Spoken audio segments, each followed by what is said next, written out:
Global Hindu federation ఒక unique ఒక ప్రాజెక్ట్తో వస్తుంది, ఒక ప్లానింగ్తో, ఒక స్ట్రాటజిక్ ప్లానింగ్తో. అభినవ ఛత్రపతి శివాజీ చంద్రశేఖర్ చౌహాన్జీ గారు మన గ్లోబల్ హిందూ ఫెడరేషన్ చైర్మన్ గారు ఒక అద్భుతమైన కార్యక్రమం. ఇవాళ మనము జగద్గురు శంకరాచార్యుల అనుగ్రహంతో, శివాజీ మహారాజ్ స్ఫూర్తితో, వివేకానంద మోటివేషన్తో, అలాగే ఆంజనేయ స్వామి కృపతో ఒక అద్భుతమైన కార్యక్రమం ముందుకు వెళ్ళబోతుంది. Sivasubramanyam Peddibotla organisation development interface బాగా అద్భుతం. చాలా కంపెనీలు స్కేలింగ్ చేశారు. ఒక అద్భుతమైన కంపెనీలు టర్న్ ఓవర్ కానీ కంపెనీ యొక్క ఎలా ప్లానింగ్ ఉంటుంది కదా, అవన్నీ చేశారు, అద్భుతాలు చేశారు. సో శుభ సాయంత్రం. మాతృభ్యో నమ, పితృభ్యో నమ, గురుభ్యో నమ. సదాశివ సమారంభం వ్యాసశంకర మధ్యమం అస్మదాచార్య పర్యంతం వందే గురు పరంపరం. అపార కరుణా సింధుం జ్ఞానం శాంతరూపిణం శ్రీ చంద్రశేఖర్ గురుం ప్రణమామి ముదాహం. నేను చెప్పడం ద్వారానే మీకు అర్థమైంది నా గురువు ఎవరు. సో సుదీప్ గారికి, చంద్రశేఖర్ చౌహాన్ గారికి ఈ అవకాశం ఇచ్చినందుకు మనస్ఫూర్తిగా ధన్యవాదాలు తెలుపుతున్నాను. కానీ ఈ అవకాశం చాలా ఛాలెంజ్తో కూడుకున్నది. ఇది సాధారణంగా మాట్లాడేది విషయం కాదు. కొన్ని పనులు మనము మైండ్తో చేస్తాము. డబ్బు సంపాదించాలంటే మైండ్తో పనిచేయాలి. సబ్జెక్ట్ మ్యాటర్ ఎక్స్పర్ట్ అయి ఉండాలి ఏదైనా పని చేయాలంటే. కొన్ని పనులు సంబంధ బాంధవ్యాల విషయంలో మన హృదయాన్ని ఉపయోగించాలి. మనం తల్లి మాట ఎందుకు వింటామంటే హృదయాన్ని ఎవరి పని చేయొద్దురా అంటే మనం ఆగిపోతాం. ఒక వేదవాక్కులాగా ఎందుకు ఆగిపోతామంటే అమ్మ హృదయాన్ని ఉపయోగిస్తుంది. మరి సనాతన ధర్మాన్ని ఉద్ధరించడానికి, సనాతన ధర్మాన్ని నిలబెట్టుకోవడానికి దేంతో పనిచేయాలి అంటే హృదయంతో కాదు, శరీరంతో కాదు, మైండ్తో కాదు, ఆత్మతో పనిచేయాలి. సో మనం ఆత్మశక్తిని ఒక్కసారి తెలుసుకునే ముందు స్వామి వివేకానంద సర్వమత మహాసభల్లో చికాగోలో మాట్లాడిన మాటల్లో మొదటి విషయాన్ని మీరు వినుంటే కనుక అదేంటి అంటే కనుక మన సనాతన ధర్మానికి ఇతర మతాలకి తేడా ఏంటి కనుక మనం ఆత్మశక్తిని నమ్ముతాం. ఆత్మ అనే దానికి శంకరాచార్యులు వారు విస్పష్టమైన అడ్రస్ చెప్పారు. ఎక్కడ ఉంది? వేర్ ఈజ్ ఆత్మ అంటే దిస్ ఈజ్ ది అడ్రస్ అన్నారు. అన్నమయ, మనోమయ, విజ్ఞానమయ, ఆనందమయ కోశాలకి అతీతంగా ఈ 5 కోశాలకి వెనక ఆత్మ ఉందన్నారు. ఇంకెక్కడుంది అంటే సూక్ష్మ శరీరము, స్థూల శరీరము, సూక్ష్మ శరీరము, కారణ శరీరముకు ఆవల ఉందన్నారు. 3 అవస్థలు, 4 అవస్థలు, జాగ్రత్త అవస్థ, స్వప్న అవస్థ, సుషుప్త అవస్థ, తురీయ అవస్థ, ఈ 4 అవస్థల వెనకాల ఆత్మ ఉందన్నారు. కాబట్టి ఈ ఆత్మ యొక్క అడ్రస్ తెలిసింది కేవలం సనాతన ధర్మానికి మాత్రమే, ప్రపంచంలో ఎవరికీ తెలియదు. ఇప్పుడు మనం ఆ ఆత్మని ఇన్వోక్ చేసి మనం ఈ పనులు చేయగలిగితే గ్లోబల్ హిందూ ఫెడరేషన్ యొక్క లక్ష్యాలు చాలా సులభంగా నెరవేరుతాయి. కానీ మీరు దీన్ని తెలివితేటలతోనో ఇంకో దాంతోనో గెలవాలని చూస్తే మటుకు మనం తప్పనిసరిగా విఫలం అవుతాం. కాబట్టి కేవలం ఆత్మతోనే మనము ప్రోడక్ట్స్లో యూనిక్నెస్ చెప్తూ ఉంటాం. మనం ఒక ఐఫోన్ ఎందుకు కొంటాము? Creativity, innovation. ప్రతి సంవత్సరం కొత్త ఐఫోన్ కొత్త డిజైన్తో వస్తుంది. ఆ క్రియేటివిటీ ఉంటుంది, దాన్ని యూనిక్నెస్ అంటాం కదా. మన గ్లోబల్ హిందూ ఫెడరేషన్ యొక్క యూనిక్నెస్ అంటే కనుక ఆత్మశక్తి కలిగిన వాళ్ళు దీనిలో ఉన్నారు, ఆత్మశక్తిని నమ్మేవాళ్ళు దీనిలో ఉన్నారు. కాబట్టి ఈ ఆర్గనైజేషన్ గ్రో అవుతుంది అనే విషయాన్ని మనం గ్రహించుకుంటే ముందుకెళ్తాం. అలాగే ఎందుకు నేను ఇక్కడ నన్ను భగవంతుడు సెలెక్ట్ చేశాడంటే రోజు నేను ఒక చిన్న ప్రార్థన చెప్తాను, మీకు కూడా చెప్తా ఏం చేస్తాను. కళ్ళు తెరసంగా నిద్రయం కానీ మామూలుగా మనం అనుకుంటాం కదా, కరాగ్రే వస్తే లక్ష్మీ కర్మజేసరస్తే కర్మూరేది గోవింద ప్రభాతే సర్వదర్శనం సముద్ర వసనేదేవి పర్వతస్థలం మండలే విష్ణుపతి నమస్తుభ్యం పాదస్పర్శ నమస్తే. ఆ తర్వాత ఏమనుకుంటానంటే సనాతన ధర్మం బాగుండాలి అని కోరుకుంటాను, మొదటి కోరిక. 2 భారతదేశం బాగుండాలని కోరుకుంటా. 3 నా కుటుంబం బాగాలని కోరుకుంటా. 4 ఇవాళ నేను ఆరోగ్యంగా ఉండి నా శక్తి సామర్థ్యాలు నా కుటుంబానికి, సమాజానికి ఉపయోగపడాలనుకుంటా. ఇది నా నిద్రలేచే ప్రార్థన. బహుశా ఆ ప్రార్థనని భగవంతుడు ఆలకించి మరి నువ్వు ఇక్కడికి వెళ్ళరా ఉపయోగపడతామని పంపించాడేమో అనుకుంటున్నాను. దేనికైనా ఒక క్వాలిఫికేషన్ కావాలి కదా, భగవంతుడు ఆ క్వాలిఫికేషన్గా నన్ను ఇచ్చాడేమో అని అనుకుంటున్నాను. సరే, మనము ప్రజెంటేషన్లో తొందరగా అయిపోదాం. అందరికీ కూడాను ఒక చిన్న విజ్ఞప్తి ఏంటంటే ప్రతి మనిషికి కూడాను ఒక ఉత్తేజితమైన వాక్యాలు ఉంటాయి. దాన్ని మోటివేషన్ సెంటెన్సెస్ అంటారు. మీరు ఇందాక నుంచి ఛత్రపతి శివాజీ గారిని, జై శ్రీరామ్ని అంటుంటారు. కానీ నన్ను మోటివేట్ పరిచేసే అంశాలు చెప్తాను. మీరు కూడా ఒక్కసారి నాతో అంటే నాకెంతో మీరు సన్మానం చేసినందుకు ఆనందిస్తాను. ఏంటంటే అది ఆ పదం ఏంటంటే కనుక రామ్ నామ్ సచ్ హై, రామ్ నామ్ సచ్ హై, రామ్ నామ్ సచ్ హై. పులకి తిండి అయిపోయాను, ఇంకేం తినక్కర్లేదు. ఇందాకే చవాన్ గారు తిన్నాను, ఎలాగో రాత్రి కూడా తిన్నా నేను. సాయంకాలం 6 గంటల నుంచి ఉదయం 6 గంటల దాకా ఏమీ తీసుకోనండి, మంచిగా తప్ప. ఎందుకంటే రాత్రి సమయంలో శరీరాన్ని ఆ విధంగా సృష్టింపజేయాలి. అది మన ధర్మంలో చెప్పబడిన విషయం. ఎప్పుడు పడితే అప్పుడు తినేయటం కాదు. మిడ్ నైట్ బిర్యానీలు మన సంస్కృతి కాదండి.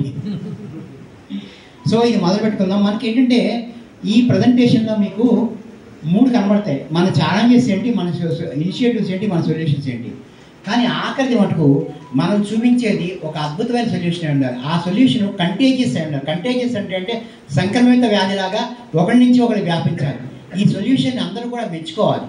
అంతే తప్ప ఒక సొల్యూషన్ని మనం వేరే వాళ్ళు నృత్తున్నామంటే గ్లోబల్ హిందూ ఫెడరేషన్ ఎప్పటికీ పైకి రాదు. ఆ సొల్యూషన్ని అందరూ తీసుకోవాలి. ఇప్పుడు ఇవ్వడానికి తీసుకోవడానికి మధ్య డిఫరెన్స్ చెప్తాను. ఇవ్వటము అంటే ఇలా చేయి పైన ఉంటుంది, అవతల వాడు సంశయిస్తుంటాడు, పైగా వాడు ఆనందం దెబ్బతింటుంది, వీడేదో ఇష్టం నేను పుచ్చుకోవాలా అని. కానీ మనం రివర్స్ చేసాం, ఇవ్వడాన్ని ఇలా పెట్టాం, తీసుకోండి. నా చేతిలో చాక్లెట్ ఉన్నాయి, మీరు చాక్లెట్ తీసుకోవాలంటే ఏమవుతుంది, మీ చేయి పై ఉంటుంది. గ్లోబల్ హిందూ ఫెడరేషన్ కూడా మూల సూత్రము మనం ఇచ్చే విధానాన్ని ఇలా ఇవ్వాలి. వ్యక్తి అహంకారం ఉన్నటువంటి సంస్థలన్నీ కూడాను మూసుకుపోయినాయండి. వ్యక్తి అహంకారాన్ని ఎక్కడ పోగొట్టగలము అంటే కేవలము మనం ఇచ్చే విధానం ద్వారా పోగొట్టచ్చు. నేను చాలా మీటింగ్కి వెళ్ళి అరవగా మాట్లాడేస్తానండి. 1,00,000 మంది ఉన్నా కూడా నాకు ఏ రకమైన బెరుకు ఉండదు. ఎందుకంటే 17 ఏళ్ళ నుంచి ఇదాను, కొన్ని వందల మీటింగ్స్ చేశాను. నాకు ఇది నిత్యకృత్యం. కానీ ఈ మీటింగ్కి వచ్చేటప్పుడు ఒక ఆరోగ్యకరమైన భయంతో వచ్చాను. ఖచ్చితంగా పెట్టారు చంద్రశేఖరన్ సరస్సు వారు మా గురువు గారు. ఆయన ఒక ఆరోగ్యకరమైన భయం ఉండాలంటారు మనిషికి. పరీక్షలకు వెళ్తుంటే పరీక్షా భయం, అండ్ దేవాలయానికి వెళ్తే భగవంతుడి మీద భక్తి భయం రెండు ఉండాలి. అలా నేను ఇక్కడికి వచ్చేటప్పుడు ఆరోగ్యకరమైన భయం ఎందుకు ఏర్పడిందంటే, నా మనసు ఎందుకు ఆహ్వానించిందంటే, ఇవాళ మధ్యాహ్నం నుంచి ఖాళీగా ఉన్నా. ఖాళీగా ఉండటం కాదు, ఖాళీ పెట్టుకున్నాను. సుదీప్ గారు చెప్పా, కొంచెం మనశాంతిగా చేయాలి ఈ సెషను. హడావుడిగా ఎక్కడికి వెళ్ళి అక్కడి నుంచి పరిగెట్టుకుంటూ ట్రాఫిక్లో ఇక్కడికి రావడం కాదు, మధ్యాహ్నం ఖాళీ పెట్టాను. నాకు భయం వేసింది. నా భయాన్ని ఎవరు పోగొడతారు? మా సుదీప్ గారు అంటే ఆంజనేయ స్వామి ఉపాసకుడు కాబట్టి ఆయనకు భయం వేయదేమో. నాకు భయం వేసింది. నా భయాన్ని ఎవరు పోగొడతారు? అందుకని ఏం చేశానంటే, భయం వేసి ఇంత క్లిష్టమైన బాధ్యత నేను సాయంకాలం తీసుకుంటున్నాను, దీనికి ఏం చేస్తే బాగుంటుంది అంటే కనుక, నాకు గేయం గీత నామసహస్రం శంకరాచార్య వారు చెప్పింది నాకు గుర్తుకొచ్చింది. ఓ, భగవద్గీత చదివితే నా భయం పోతుంది అని భగవద్గీత ఓపెన్ చేశా. అలవక్క 18 చాప్టర్లు చదివేసి ఇక్కడ వద్దాం అనుకున్నా. కానీ 15 చాప్టర్లు మాత్రమే చదివా. 16 చదివేసరికి నా కస్టమర్ ఒక ఆయన ఒక అర్జెంట్ ప్రాబ్లంలో ఉన్నాను, ఒక 15 నిమిషాలు మీరు ఆన్లైన్లో రావాలి, గూగుల్ మీట్లో ఒక మీటింగ్ అన్నారు. ఆ మీటింగ్ కోసం నేను ఆన్లైన్లోకి వెళ్ళేసరికి సమయాభావం అయిపోయింది. మిగతా 3 చాప్టర్లు చదవలేకపోయాను. సో భగవద్గీతలోని 15 చాప్టర్లు ఆ శ్రీకృష్ణుడే నాకు ప్రేరణ. ఇక్కడ నేను ఎప్పుడు కూడాను ఒకటి నమ్ముతుంటాను, ప్రాప్తకాలజ్ఞత అని నమ్ముతుంటాను. సరస్వతీదేవి ఎప్పుడు నా ఎందు ఉంటుందని.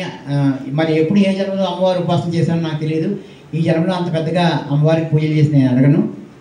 కానీ ఒకసారి అమ్మవారికి కనుక ఉపాసన చేస్తే 10 జన్మల పాటు యొక్క ఉపాసన బలం ఉంటుందని మన దేవీ పురాణం చెప్తుంటుంది.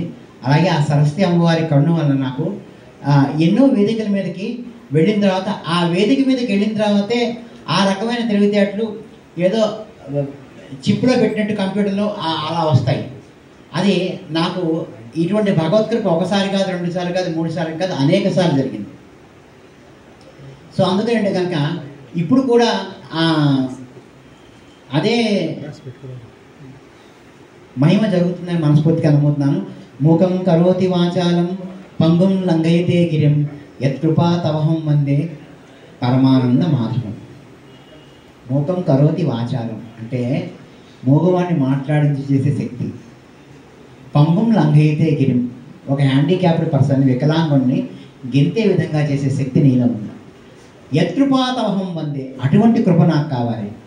ఎందుకు అంటే పరమానంద మాధవం. మాధవి అంటే ఎవరండి? లక్ష్మీదేవి. పరమానంద మాధవం. మాధవిని ఆనందంగా మార్చుకోకపోతే ఆ మాధవి ప్రయోజనం లేదండి. పైసా ఖర్చు పెట్టిన బ్యాంక్ బ్యాలెన్స్ ₹1,00,00,000 ఉపయోగం లేదు. మనము మా గురువుగారు అంటారు, ఆర్జన ఆనంద ఆర్చన కోసమే. మనం ఆర్జన చేసి ఆనందాన్ని అర్చించాలి. అంచేతంటే కనుక మూకం కరోతి వాచాలం పంగుం లంఘయతే గిరిం యత్కృపా తవహం వందే పరమానంద మాధవం. ఆ సరస్వతి కరుణా కటాక్షాలతోటి ఇది ప్రారంభిద్దాం. ఇదంతా ఎందుకు ఈ డైరెక్ట్గా ప్రజెంటేషన్లోకి వెళ్ళకుండా ఇదంతా ఎందుకు చేశాను అంటే కనుక మళ్ళీ మీకు చెప్తానండి, నేను గ్లోబల్ హిందూ ఫెడరేషన్కి ఏమాత్రం ఉపయోగపడాలన్నా నా వ్యక్తిగత అహంకారం ఆ పరమేశ్వరుడు 100% నిర్మూలించుగాక. ఇది ఈశ్వర వాక్యమై ఉంటేనే మీ మనసుల్లోకి వెళ్తుంది. శివసుబ్రహ్మణ్యం చెప్తున్నాడు అని అంటే కనుక మీ మనసుల్లోకి వెళ్ళదు. కాబట్టి ఆ పరమేశ్వరుడు త్రిశూలంతో సప్తరజస్తమో గుణాలు, త్రిశూలంలో 3 ఉంటాయండి వాడియనివి. ఆ సప్తరజస్తమో గుణాన్ని నాలోంచి పెకలించి సమూలంగా తన యొక్క సంకల్పాన్ని నా హృదయంలో ప్రవేశపెడతాడనేటువంటి ప్రగాఢమైన నమ్మకంతో ప్రారంభిస్తున్నాను. తన్మే మన శివ సంకల్పమస్తు. నా మనసులో శివ సంకల్పము పెంపొందుగాక. సో మన ఛాలెంజెస్ ఏంటంటే కనుక అవర్ ఛాలెంజెస్ ఆర్ న్యూమరస్. మనకు చాలా ఛాలెంజెస్ ఉన్నాయి, కానీ మనకున్న టైం కన్స్ట్రెయింట్ ఈ 1.5 to 2 hours మనము డిస్కస్ చేద్దాము మేజర్ ఛాలెంజెస్ని. అయితే మీ అందరికీ నేను ఒక మాట ఇస్తాను, నాకు ఎప్పుడు ఇచ్చిన సమయం కంటే ఎక్కువ ఏ మీటింగ్లోనూ ఎక్కువ తీసుకుని దాఖలాలు లేవు. ఎందుకంటే నేను సమయపాలన విషయంలో నేను భయపడతాను. పళ్ళు సమయం పాము వంటిది, కానీ పళ్ళు సమయం తాచుపాము వంటిది. కాబట్టి మీ సమయాన్ని నేను చర్చకి నాకు భయం. కాబట్టి ఖచ్చితంగా ఉన్న సమయంలోనే ముగిస్తాను, మీరు భయపడకండి. సో ఈ ఛాలెంజెస్ని మనము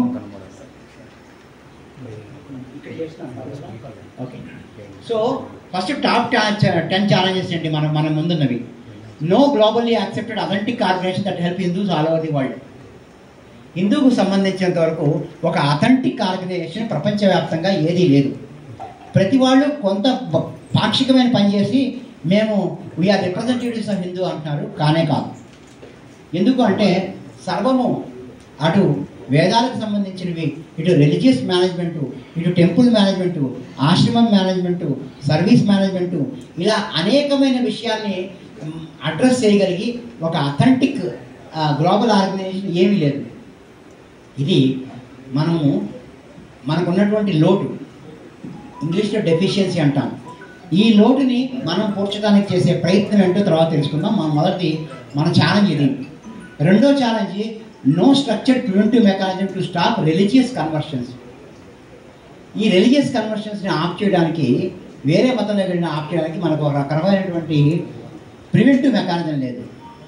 ఇప్పుడు నేనేమంటానంటే గ్లోబల్ ఒక సమస్యకి పరిష్కారం చెప్తాను, మీరు అనుకోవద్దు, మీరు అందరూ మాట్లాడేదా పరిష్కారం నిర్ణయించుకోవచ్చు. కానీ నేను ఒకటే ఏమంటానంటే, నేను ఇంట్లోంచి బయటకు వెళ్ళానండి, మా ఆవిడ మీద కోపంతోనో మా అమ్మాయి మీద కోపంతోనో ఇంట్లోంచి బయటకు వెళ్ళాను. మళ్ళీ సాయంకాలం కల్లా కోపం పోయింది, ఇంటికి వచ్చేసాను. మా ఆవిడ నన్ను రాణిస్తుందా రానివ్వదా? రాణిస్తుంది. మా అమ్మాయి నన్ను రాణిస్తుందా రానిస్తుందా? అదే. అందుకనే ఇతర మతాల్లోకి వెళ్ళిన వాళ్ళకి నేను ఏమంటున్నానంటే కనుక, అయ్యా ఏ పూజా పురస్కారం రిచువల్ అక్కర్లేదు, మీరు మీ ఇంటికి వెనక్కి వస్తున్నారు, దానికి పర్మిషన్ అక్కర్లా, తలుపులు తెరుచున్నారండి అంటే. మనకి బాప్తిజం లాంటి ఎటువంటి ప్రక్రియ అక్కర్లేదండి వెనక్కి రావడానికి. నువ్వు మీ అమ్మ నాన్న దగ్గరికి వెళ్తున్నావు, నేను మా ఇంటికి వెళ్తున్నా, మళ్ళీ ఎవరు పర్మిషన్ తీసుకోవాలి? ఎవరి పర్మిషన్ అక్కర్లా. సో ఎవరైతే గిల్టీగా ఫీల్ అవుతారో, నేను మతం మారాను మళ్ళీ హిందూయిజంలోకి ఎలా రావాలని గిల్టీగా ఫీల్ అవుతారో, వాడికి ఒక్క బోర్డు జరిగితే చాలు, నీ ఇంటికి నీవు రావడానికి ఎవరి అనుమతి అక్కర్లేదు అనేటువంటి సింపుల్ ప్రచారాన్ని చేస్తే చాలు. మనం ఇది ఒక పరిష్కారం మాత్రమే. ఇలాంటి పరిష్కారాల్ని మనము ఈ వేదికగా కనిపెట్టాల్సిన అవసరం ఉంది. జస్ట్ ఎగ్జాంపుల్ ఇచ్చాను, ఇది ఒక ఛాలెంజ్ మనకి. రెండోది, no censor on media who are humiliating Hindu sentiments, rituals in etiquette. మన హిందూ సాంప్రదాయాల్ని, పద్ధతుల్ని, ఆచారాల్ని, మన ఆహారాన్ని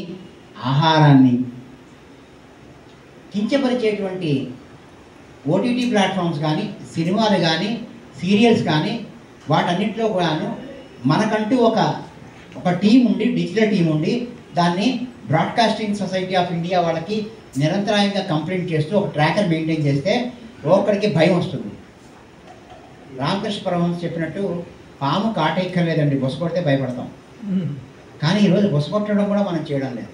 అరే నువ్వు హిందూ కంటెంట్ మీద పిచ్చి వేషాలు వేస్తున్నావు, జాగ్రత్తగా ఉండు అని ఒక మెయిల్ పంపించేటువంటి వ్యవస్థ ఒకటి మనకు ఉండాలి. Next, increased commercial activity around temples spoiling spiritual atmosphere. ఒక గుడికి వెళ్ళాము అంటే కొబ్బరికాయలు వాడు మన వెంట పడేవాడే, అరటిపళ్ళ వాడు మన వెంట పడేవాడే, ముష్టివాడు మన వెంటపడేవాడే. వీళ్ళందరినీ తప్పించుకొని లోపలికి వెళ్తే అక్కడ క్యూ ఉంటుంది.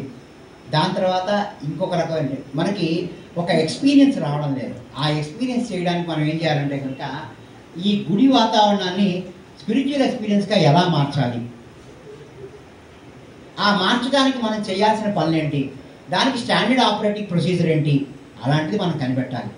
కనిపెట్టి గ్లోబల్ హిందూ ఫెడరేషన్ ఒక్క గుడిని ఆ విధంగా చేసి దాన్ని మనం యాప్లో పెట్టి ఈ గుడికి ఒక్కసారి వెళ్ళండి అంటే ఓహో ఈ గుడిలో మన గుడి ఎందుకు లేదు అనుకోవాలి. మనం ఆ గుడిని తీర్చిదిద్దడానికి చాలా ప్రయాసపడాలి. ఇందాక చవాన్ గారికి నేను మాట్లాడుతూ ఒక మాట చెప్పాను. మనం ఏ పని చేసినా ముందు మనం దానికి బాస్ కాదు. మన యొక్క తెలివితేటలన్నింటినీ మేనేజ్ ఒక సిస్టమ్ కింద కాగితం మీద రాయాలి. ఆ సిస్టమే మనకి రాజ్యాంగము, మన భగవద్గీత, మన ఉపనిషత్తు. ఆ రకంగా మనం రాసి ఎప్పుడైతే మనం ఒక మోడల్ టెంపుల్ని చూపించామో ప్రపంచవ్యాప్తంగా గ్లోబల్ హిందూ ఫెడరేషన్ పెట్టినటువంటి టెంపుల్ మేనేజ్మెంట్ అద్భుతంగా ఉంది. మనం ఇక్కడ ఏ జ్ఞానాన్ని దానిలో పెట్టినా మనం దానికి రాయల్టీ అడగండి, ఏం అడగం. హాయిగా డౌన్లోడ్ చేసుకోండి, చూడండి, పాటించండి. ఇది కనుక మనం చేయగలిగినట్లయితే టెంపుల్ వ్యవస్థలో మనం ఇచ్చేస్తాం. అలాగే మనలో నేను కెమిస్ట్రీ చదువుకోలేదు, మనలో కెమిస్ట్రీ చదువుకున్న వాళ్ళు కానీ ఇంకా కాస్త సైన్స్ చదువుకున్న వాళ్ళు కానీ ఎవరైనా ఉన్నట్లయితే కనుక ఏవైతే హానికరమైన కెమికల్స్ మన అగరత్తుల్లోనూ కానీ కర్పూరంలో కానీ హవన్ ద్రవ్యాల్లో కానీ కలుపుతున్నారో వాటిని ఐడెంటిఫై చేసి వాటికి ఒక టెస్టింగ్ ల్యాబ్ పెట్టి మీరు కొనాలి అంటే కనుక ఈ టెస్ట్ ల్యాబ్లో చేసుకోండి. NIN ఉంది కదండి మనకి, నేషనల్ ఇన్స్టిట్యూట్ ఆఫ్ న్యూట్రిషన్. అదేవిధంగా అండ్ టెంపుల్ మెటీరియల్కి, పూజా మెటీరియల్ స్టాండర్డ్స్కి ఒక ఇన్స్టిట్యూట్ మనం ఏర్పరచుకొని అయ్యా మీ కర్పూరం దాంతో ఊగుతుందా, దాని స్టిక్కర్ ఉందా, దాని స్టాండ్ ఉందా చూసుకోండి. లేకపోతే మీరు గుడి వాతావరణాన్ని పొల్యూట్ చేస్తారు, మీ ఇంటి వాతావరణాన్ని పొల్యూట్ చేసుకుంటారు. ఊరికే పొగ తప్ప దానిలో ఏమీ రాదు. అలాగే హానికరమైన కెమికల్స్ కలిపిన అగరత్తులు పీల్చడం వల్ల మన శ్వాసకోశ సంబంధమైన వ్యాధులు వస్తాయి. ఇప్పటికే ఎవరైనా అర్చక వృత్తిలో ఉన్నవాళ్ళు వాళ్ళకి ఆల్రెడీ ఇబ్బంది వచ్చేసింది. మా ఇంటికి ఎవరైనా సత్యావతి చేసుకుని అర్చకులు అంటారు, సార్ అగరత్తి ఒక్కటే వెలిగించండి ఎక్కువ అంట. ఎందుకంటే ఆ వాసన పెంచడానికి వాళ్ళకి రోజు అదే పని కదా, చాలా ఇబ్బంది రిక్వెస్ట్ చేస్తున్నారు. నేను చెప్పింది కరెక్టే కదండి. సో దీనికి కారణం ఏంటి అంటే కనుక మనము కలుషితమైనటువంటి పూజా ద్రవ్యాలు వాడుతున్నాము. మన పూజా ద్రవ్యాలని సవ్యమైనవి అనడానికి అథెంటిక్ బాడీని కనుక ఒకటి ఏర్పాటు చేసి దాని స్టాండర్డ్స్ ఏర్పాటు చేసి ఇదిగో హైదరాబాద్లో తార్నాకలో ఈ ఇన్స్టిట్యూట్ ఉంది, ఇక్కడ మీ పూజా ద్రవ్యాలు చెక్ చేసి మీకు ఇస్తారు అనే చెప్తే దానికి టీటీడీ నుంచి కానీ తిరుపతి దేవస్థానం నుంచి కానీ దేవాదాయ ధర్మాదాయ శాఖ ఎక్కడి నుంచైనా గ్రాంట్ తీసుకురావచ్చు.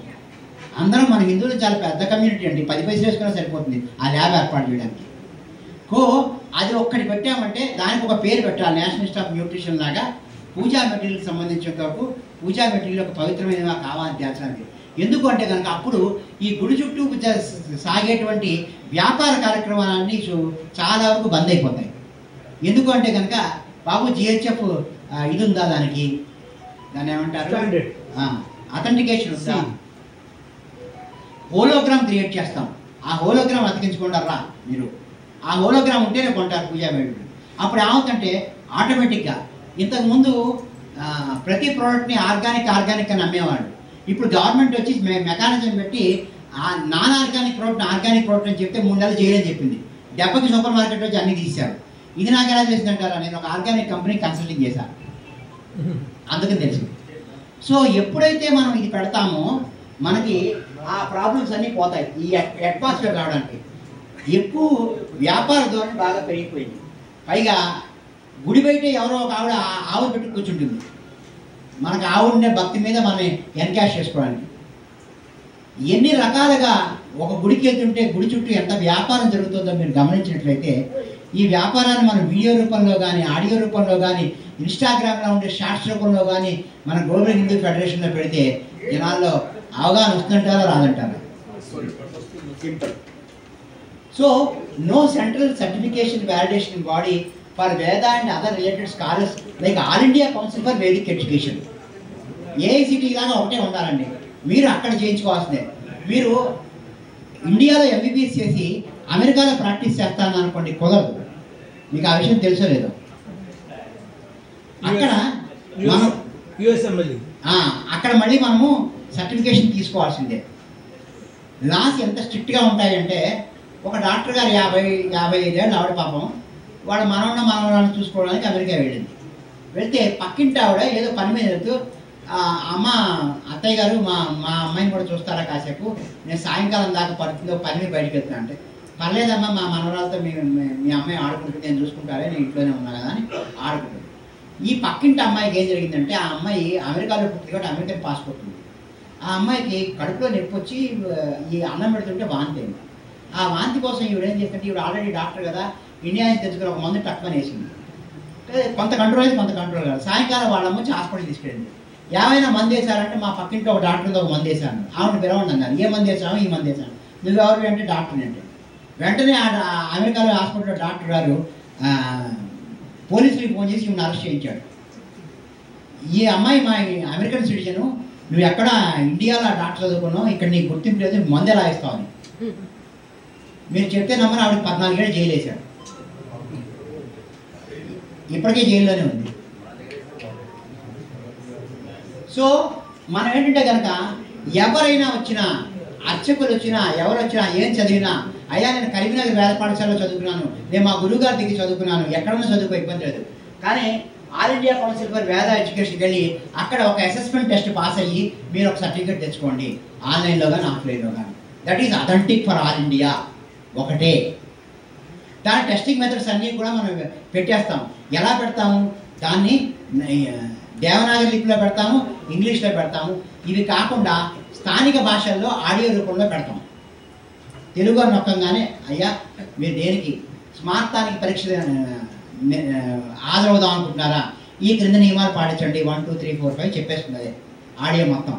దాన్ని చూసి మీరు టెస్ట్ అటెండ్ అయితే మీరు ఆల్ ఇండియా కౌన్సిల్ ఫర్ వేద ఎడ్యుకేషన్ నుంచి వచ్చిన వాళ్ళు అవుతారు. లేకపోతే మా ఇంటికి వచ్చిన పురోహితుడికి సరైన అర్హతలు ఉన్నాయా లేదా అని నేను ఏ రకంగా చెక్ చేస్తానో చెక్ చేయట్లా. కానీ చమాన్ గారి కంపెనీలో ఆఫీస్ బాయ్ ఉద్యోగం చేయడానికి వచ్చినా అక్కడ సర్టిఫికేట్ చెక్ చేసేందుకు ఒక మనిషి ఉంటారు. 10th ఫెయిల్ అయ్యాను సార్ అంటే ఆ ఫెయిల్ అయిన సర్టిఫికేట్ తీసుకురారంటారు. అంటారా అనరా? అంటారు. మరి మన ఇంటికి వచ్చే పురోహితుడికి నేను వేదం చదువుకున్నానండి అంటే ఎక్కడ చదువుకున్నారండి నమస్కారం పెడుతున్నాం తప్ప వేరే అథెంటికేషన్ మనం అడగలేకపోతున్నాం. Are you getting my point? నేను వాడిని చిన్నపరచట్లేదండి, పెద్దపరచట్లేదు, కేవలము ఒక అసెస్మెంట్ చేయడం. ఈవెన్ ఈ డాక్టర్ గారు కూడా అమెరికాలో ప్రవేశించగానే ఆవిడ ఒక సర్టిఫికేషన్ అసెస్మెంట్ పాస్ అయి ఉంటే అమెరికాలో హాయి మన పక్కింటి మనరాలు కాదు ఎవరికైనా వైద్యం చేయొచ్చు. అది చేయకుండా అటెంప్ట్ చేసింది కాబట్టి ప్రాబ్లం వచ్చింది. మనం దీన్ని కంపల్సరీగా దాని విధి విధానాన్ని మనం పెట్టి ఆ విధి విధానాల ద్వారా అందరూ అట్రాక్ట్ అయితే మనకి మనం ఏం చేయాలి అంటే మనం ప్రతిదానికి కూడాను జంప్ అయి దోకూడదు. ఇవి మనం విధి విధానాలు అనుకుంటాం, మీరు కూడా మీ విధి విధానాలు జోడించండి అంటే జోడించిన దాన్ని డ్రాఫ్ట్ డాక్యుమెంట్ అంటారు. ఆ డ్రాఫ్ట్ డాక్యుమెంట్ని మన గ్లోబల్ హిందూ ఫెడరేషన్ యాప్లో పెడితే దానికి ఓటింగ్ వస్తే దాని ప్రకారం ముందుకెళ్తాం. రేపొద్దున ప్రభుత్వానికి అందించడానికి కూడా మా యాప్లో దీనికి 1 లక్ష ఓట్లు వచ్చాయండి, దీన్ని మీరు ముందుకు తీసుకెళ్ళాలి అని చెప్పచ్చు. మనం మద్దతు ఎలా కూడగట్టాలంటే మనము రాసేటువంటి విధి విధానాలు అంత పక్కాగా ఉండాలి. ఎందుకు ఆల్ ఇండియా కౌన్సిల్ ఫర్ వేద ఎడ్యుకేషన్ ఇది అవసరం అంటే కనుక మనకి ఇంటికి వచ్చేవాళ్ళు ఏం చదువుకున్నారు, అసలు నేను దేని బట్టి ఇవ్వాలి. స్మార్తం చదువుకున్న పురోహితుడికి ఒక దక్షిణ ఇవ్వాలి, వేదం చదువుకున్న వాడికి ఒక దక్షిణ ఇవ్వాలి, 4 వేదాలు చదివిన వాడికి ఇంకొక దక్షిణ ఇవ్వాలి. నేను ఎలా గుర్తుపట్టగలను? అందరూ పనిచేసుకునే వస్తారు, అందరూ పిల్లలు పెట్టుకునే వస్తారు, అందరూ పొండరీకం పెట్టుకునే వస్తారు. నేను ఎలా గుర్తుపట్టాను? Is it not my problem? దీన్ని మనం అడ్రస్ చేసామా చేయలా? Next, no standard operating procedure for temple administration. పొద్దున ఒక రకంగా పూజ చేస్తారు, మధ్యాహ్నం ఒక రకంగా పూజ చేస్తారు, సాయంకాలం ఒక రకంగా పూజ చేస్తారు. అందరూ అన్ని గోళ్ళలో కాదండి, నేను విమర్శించట్లేదు, కొన్ని గోళ్ళలో. ఎందుకు ఇలా ఉంటుంది అంటే ఇలాగే చేయాలి. కానీ పురోహితుడు కూడా, పూజారి కూడా మానవ మాత్రుడు అండి. ఆయనకు కూడా ఫ్యాటిక్ ఉంటుంది. ఫ్యాటిక్ అంటే అలసిపోవడం ఉంటుంది. అందుకని ఏం చేయాలంటే టెంపుల్ అడ్మినిస్ట్రేషన్లో పూజా టైమింగ్స్ స్ట్రిక్ట్గా పాటించాలి. నీకు ఎప్పుడు మూడు వస్తే అప్పుడు టికెట్ కొనుక్కుని నాకు ఇప్పుడు సహస్రనామం చేయంటే కుదరదు. సహస్రనామం పొద్దున సాయంకాలం చేస్తారు అంతే. నీకు సహస్రనామం చేయించుకుంటే 6ంటికి రా, ఉదయం 7ంటికి రా, సాయంకాలం 6ంటికి రా, మధ్యలో కుదరదు. కానీ ఇప్పుడు మన దేవాదాయ ధర్మాదాయ శాఖ వాళ్ళ ఆదాయానికి బాగా మరిగిపోయి ఎప్పుడు మీరు సహస్రనామం టికెట్ కొనుక్కుంటే అప్పుడు ఆయన ఏం చేస్తాడు, రోజుకి 10 సహస్రనామాలు వస్తుంటే మొదలు పెడతాడు, మొదటి 10 లాస్ట్ 10 చదువుతాడు అయిపోతుంది. అంతకంటే ఎక్కువ చదివినా వాడు నుంచోలేడు. కాబట్టి మనమే డీవియేట్ చేసుకోవడానికి కారణం అంటే కనుక మనము ఆర్జిత సేవా టికెట్లని విచ్చలవిడిగా కౌంటర్లో అమ్మడమే. ఇది కుదరదు, ఇది మీరు అంగీకరిస్తున్నారా, అంగీకరించడం లేదా అని ఒక ఓటింగ్ పెట్టడం. ఇది నేను అనుకునే standard operating procedure for temple administration. దాని తర్వాత no authentic digital platform for learning rituals, practices, yoga, meditation. నేను యోగా చేయాలంటే రామ్దేవ్ బాబా గారు తిట్టుకోవాలా, మా పక్కింటి ఆమెను ఫాలో అవ్వాలా, ఎదురింటి యోగా టీచర్ని ఫాలో అవ్వాలా, ఎక్కడికి వెళ్ళాలి? మనకి ఒక ఓటీటీ ప్లాట్ఫామ్ ఉండాలి. ఆ ఓటీటీ ప్లాట్ఫామ్లో మనకి యోగా మీద, మెడిటేషన్ మీద, మన రిచువల్స్ మీద, మన ప్రాక్టీసెస్ మీద, మన యొక్క సందేహాల మీద అక్కడ ఒక నిఘంటువు లాగా, అంటే మనం అంటాం కదంటే ఒక దాన్ని ఏమంటారు, ఒక డిక్షనరీ లాగా దాన్ని మనము పెట్టుకోవాలి. అప్పుడు ఆ ఓటీటీ ప్లాట్ఫామ్కి వెళ్ళి ఇచ్చేస్తారు. ఈ మధ్యకాలంలో ఒక మహానుభావుడు నా దగ్గరికి వచ్చాడు. ఆంధ్రదేశం నుంచి వచ్చి, నేను చంద్రబాబు నాయుడు గారిని కలుస్తానంటే ఒక యునిక్ ఐడియా ఉంది, కానీ నాకు తెలుగులో మాత్రమే తెలుసు, నేను ఐడియా చెప్పాను, మీరు దాన్ని అంతా ఇంగ్లీష్లో రాసి పెడతారా అని తీసుకుంటాను. సరే బాబు రాసి పెడతాను, ఐదు కూడా కూర్చొని తెలుగులో పుంకాలుగా చెప్పి నేను వెంటనే ఇంగ్లీష్లో మార్చి పెడతాను, ఒక 10,000 అన్నాను, రాసి పెట్టా. ఆయన ఏం చెప్పాడంటే ఒక అద్భుతమైన ఐడియా చెప్పాడు. మొత్తం ఫార్మర్స్ అందరికీ ఒక ఓటీటీ ప్లాట్ఫామ్ ఉండాలి అని చెప్పాడు. నాకు చాలా నచ్చింది. డ్యూరింగ్ ఫార్మింగ్, ఆఫ్టర్ ఫార్మింగ్, భూమి దున్నే దగ్గర నుంచి పంట అమ్మేదాకా ప్రతి స్టేజ్లోనూ ఫార్మర్కి చదువుకోబోయినా బొమ్మను గుర్తుపెట్టి ఆ బొమ్మను నొక్కితే, వరి బొమ్మ నొక్కితే వరి బొమ్మలో తెగుళ్ళ గురించి వచ్చేస్తుంది. అలాగా ఒక ప్లాట్ఫామ్ని ఏర్పాటు చేయాలి. దానికోసం నాకు ఫండ్స్ అక్కర్లేదు, కానీ రాష్ట్ర ప్రభుత్వ సహకారంతో చేస్తున్నాం అంటే విలువ ఉంటుంది. నేను ప్రైవేట్ వ్యక్తుల దగ్గర నుంచి ఫండ్ తెచ్చుకోగలను. శివగారు నాకు ఇంగ్లీష్ రాదు, దీన్ని మొత్తం ఒక అద్భుతమైన ప్రపోజల్ లాగా గవర్నమెంట్ ఆఫ్ ఆంధ్రప్రదేశ్ సబ్మిట్ చేయడానికి నాకు రాసి పెట్టండి అంటే తప్పనిసరిగా రాసి పెడతాను. రాసి పెట్టాను. ఆయన బాబు గారిని కలవడానికి వెళ్ళాడు. ఆ తర్వాత ఏం జరిగిందో నాకు తెలియదు, మళ్ళీ కలవలేదు. అలాగే మన డిజిటల్ ప్లాట్ఫామ్ ఏది? ఒకే ఒక డిజిటల్ ప్లాట్ఫామ్, అన్నిటికీ ఆన్సర్ ఉండాలి. దానిలో మీరు ఏది అడిగినా అక్కడ సర్చ్ బటన్లో మన కొట్టక్కల్లా స్పీకర్ ఆన్ చేసి నాకు సత్యనారాయణతో 3వ కథ అంటే 3వ కథ వచ్చేయాలట.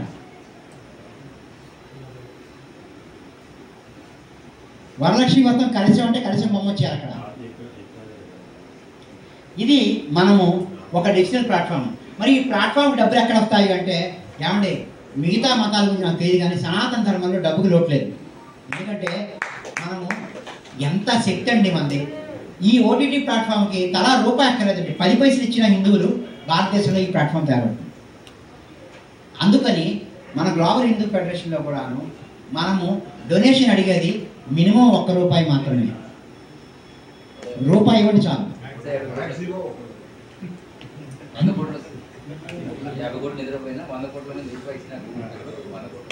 సో ఈ డిజిటల్ ప్లాట్ఫామ్ని మనం కనుక పెట్టినట్టయితే మనము ఈ ప్లాట్ఫామ్ మొత్తం తయారు చేయగల మిగతా వాటి బొమ్మలు పెట్టి, మనం ఇంగ్లీష్లో అంటాం కదా సైట్ అండర్ కన్స్ట్రక్షన్ అనే పదం రాస్తాం కదా, అలా రాసి ఒక్కటి మటుకు చిన్నది మటుకు సమగ్రంగా చేస్తే మిగతా సమగ్రంగా చేయాలంటే దీనికి ఫండ్స్ కావాలి. అందరూ తలా రూపాయి ఉంటే తలా 5 పైసలు అంటే ఇస్తారు.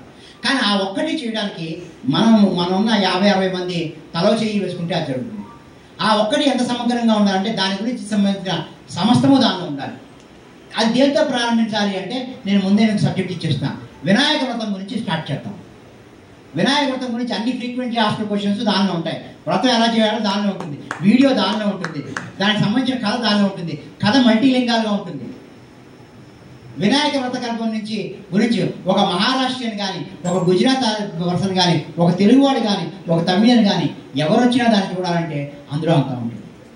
మనం ప్రతిదీ వినాయకుడితో మొదలు పెడతాం కదండి, దీన్ని కూడా వినాయకుడితో అనమాట. మన ఓటీటీ ప్లాట్ఫామ్లో మీరు వినాయకుడిని చూసారా, అలా అన్నీ కావాలంటే డబ్బు కావాలి కదా, మీరు గ్లోబల్ హిందూ ఫెడరేషన్ ₹1 పంపించండి అని అడగచ్చు. కానీ ప్రతి పనిలోనూ ఒక్క చిన్న పని మనం ఎంతో ఉదాత్తంగా చేయాలి. చెప్పాక ఇందాక మైండ్తో కాదు, దీంతో కాదు, ఆత్మశక్తితో చేయాలి. చేస్తే అది అందరినీ అట్రాక్ట్ చేయాలి. నేను ఊహించుకుంటున్న ప్లాట్ఫామ్ ఆ విధంగా ఉండబోతోంది. ఆ ప్లాట్ఫామ్ ఒక్కదాన్నే ఫాలో అవ్వాలి, వేరే దాన్ని చూడకూడదు. మీరు ₹300 టికెట్ బుక్ చేసుకోవాలంటే తిరుపతి దేవస్థానం వాళ్ళ అధికృతమైన వెబ్సైట్కి వెళ్తారా, నకిలీ వెబ్సైట్కి వెళ్తారా? వెళ్ళరుగా. ఇది కూడా అంతే. ఏదన్నా హిందూకి సంబంధించి వెతకాలి అంటే సనాతన ధర్మానికి గ్లోబల్ హిందూ ఫెడరేషన్ యాప్ వెతకండి రా, అందులో కరెక్ట్గా ఉంటుంది అనే నమ్మకం మనని కలిగించిన నాడు అందరూ వస్తారండి, వెనకబడతారు మన వెనకాల. మనం చిన్న పనులండి, పెద్ద పనులు చేయగల. చిన్న పనులు చేయాలి, చాలా కరెక్ట్గా చేయాలి, చాలా ప్రొఫెషనల్గా చేయాలి, చాలా పద్ధతిగా చేయాలి. ఆ చిన్న పనులే పెద్దవాటిని అట్రాక్ట్ చేస్తాయి. దాని తర్వాత no forum to content new forms of gods and gods that are created by some gurus. ఈ మధ్యకాలంలో గురూస్ ఏనిపించి అది సభాముఖంగా చెప్పలేదండి, నా బలహీనత మీరందరూ మనం క్షమించాలి సోదరి అన్నారా. కొంతమంది గురువులు మన ముక్కోటి దేవతలు లేని వాళ్ళని ఒక ఇద్దరు చేరుస్తారు. వాడిని ముక్కోటి ఒకటి అనుకోవాలా, ముక్కోటి రెండు అనుకోవాలా, నాకు అర్థం కావట్లా. అయ్యా ఈ దేవతల ప్రస్తావన పురాణాల్లో ఉందా, ఉపనిషత్తుల్లో ఉందా, రామాయణ భాగవతాల్లో ఉందా, మహాభారతంలో ఉందా, ఎక్కడ ఉంది స్వామి అంటే ఏం లేదు, మా గురుగారు చెప్పారు ఈ దేవతని ఇలా పూజిస్తా, ఇలా పెట్టమని పెట్టాను మా గురుగారు. ఇది పిచ్చి కాకపోతే ఇంకోటి ఏంటండి. సో మనం ఏదైనా వార్త వస్తే, కరోనా సమయంలో మీకు గుర్తుందా అండి, మనందరూ కరోనా నుంచి బయటకు వచ్చిన వాళ్ళమే కదా. కరోనా సమయంలో ఏదో కరోనా గురించి రాంగ్ న్యూస్ వస్తే గవర్నమెంట్ ఒక ఫ్యాక్ట్ చెక్ అని ఒక వెబ్సైట్ పెట్టింది. దానిలో తీసుకెళ్ళి ఇది పేస్ట్ చేస్తే ఇది ఫేక్ న్యూస్ అని చెప్పేసి వెంటనే ఫ్యాక్ట్ చెక్ వెబ్సైట్. అలాగే బలానా దేవత గురించి, బలానా ఉపాసన గురించి ఎవరైనా కొత్తగా ప్రచారం చేస్తుంటే గ్లోబల్ హిందూ ఫెడరేషన్లో ఒక్క లింక్ పెట్టండి, ఫ్యాక్ట్ చెక్, ఇదంతా బోగస్, ఏమీ లేదు, ఇది హిందూ సమాజం హర్షించేది కాదు, ఎవరో ప్రచారం చేస్తారు, మీరు దీనివల్ల పడకండి అని చెప్పేస్తారు. ఆ ఫ్యాక్ట్ చెక్ పెడితే చాలు. ఈ ఫ్యాక్ట్ చెక్కి చాలామంది కంట్రిబ్యూట్ చేసేవాళ్ళు ఉంటారు. ఇది లేకపోవడం వల్ల ఏం జరిగిందంటే కనుక, తెలుగులో ఒక సామెత ఉందండి, తాను వరచిందే రంభ, తాను మునిగిందే గంగ. కొంత గురువులు నేను చెప్పిందే స్తోత్రం, నేను చెప్పిందే పూజ, నేను చెప్పినదే దేవుడు, నేను సృష్టించిన వాడే దేవుడు. దేవుడిని ఆయన సృష్టించడం ఏంటండి? మనకు ముక్కోటి దేవతలు ఉన్నారు, మనకి స్తోత్రాలు ఉన్నాయి, మనకు అన్నీ ఉన్నాయి, మనకు ఒక వ్యవస్థ ఉంది. కొత్తగా వాళ్ళు ఈ కొత్తగా దేవుడిని సృష్టించిన వాళ్ళు ఎవరో మీ అందరికీ తెలుసు, దయచేసి ఎవరో నన్ను అడగండి. బాగుందండి. ఆ గురువుని కొలిచే వాళ్ళందరినీ నేను అవమానపరిచేట్టుంది. మా అమ్మవారికి నేను ఒక మాట ఇచ్చాను, అమ్మ నేను ఎవ్వరిని నొప్పింపక జాగ్రత్తగా ఈ 2 గంటలు నా చేత పలికించు తల్లి అని ఆవిడ దండం పెట్టుకున్నాను. చెప్పాగా మీకు, నాకు ఏ ఫోరంలోనూ మాట్లాడాలంటే భయం రాదండి. ఇక్కడ మటుకు ఒక భయం వచ్చిందంటే, ఇక్కడ నాకు పెద్ద గురుదర్ బాజీ వచ్చాడు. ఎప్పటి నుంచో ఉన్నటువంటి సనాతనం గురించి, ఋషుల నుంచి ఉన్నది, ఓంకారం నుంచి పుట్టినది, ఆది ప్రణవనాదం నుంచి పుట్టింది, దాని గురించి నన్ను మాట్లాడమంటే అనేది రాగానే నాకు నన్నరాన నా నాడులన్నీ కూడా భయంతో కంపించినాయి.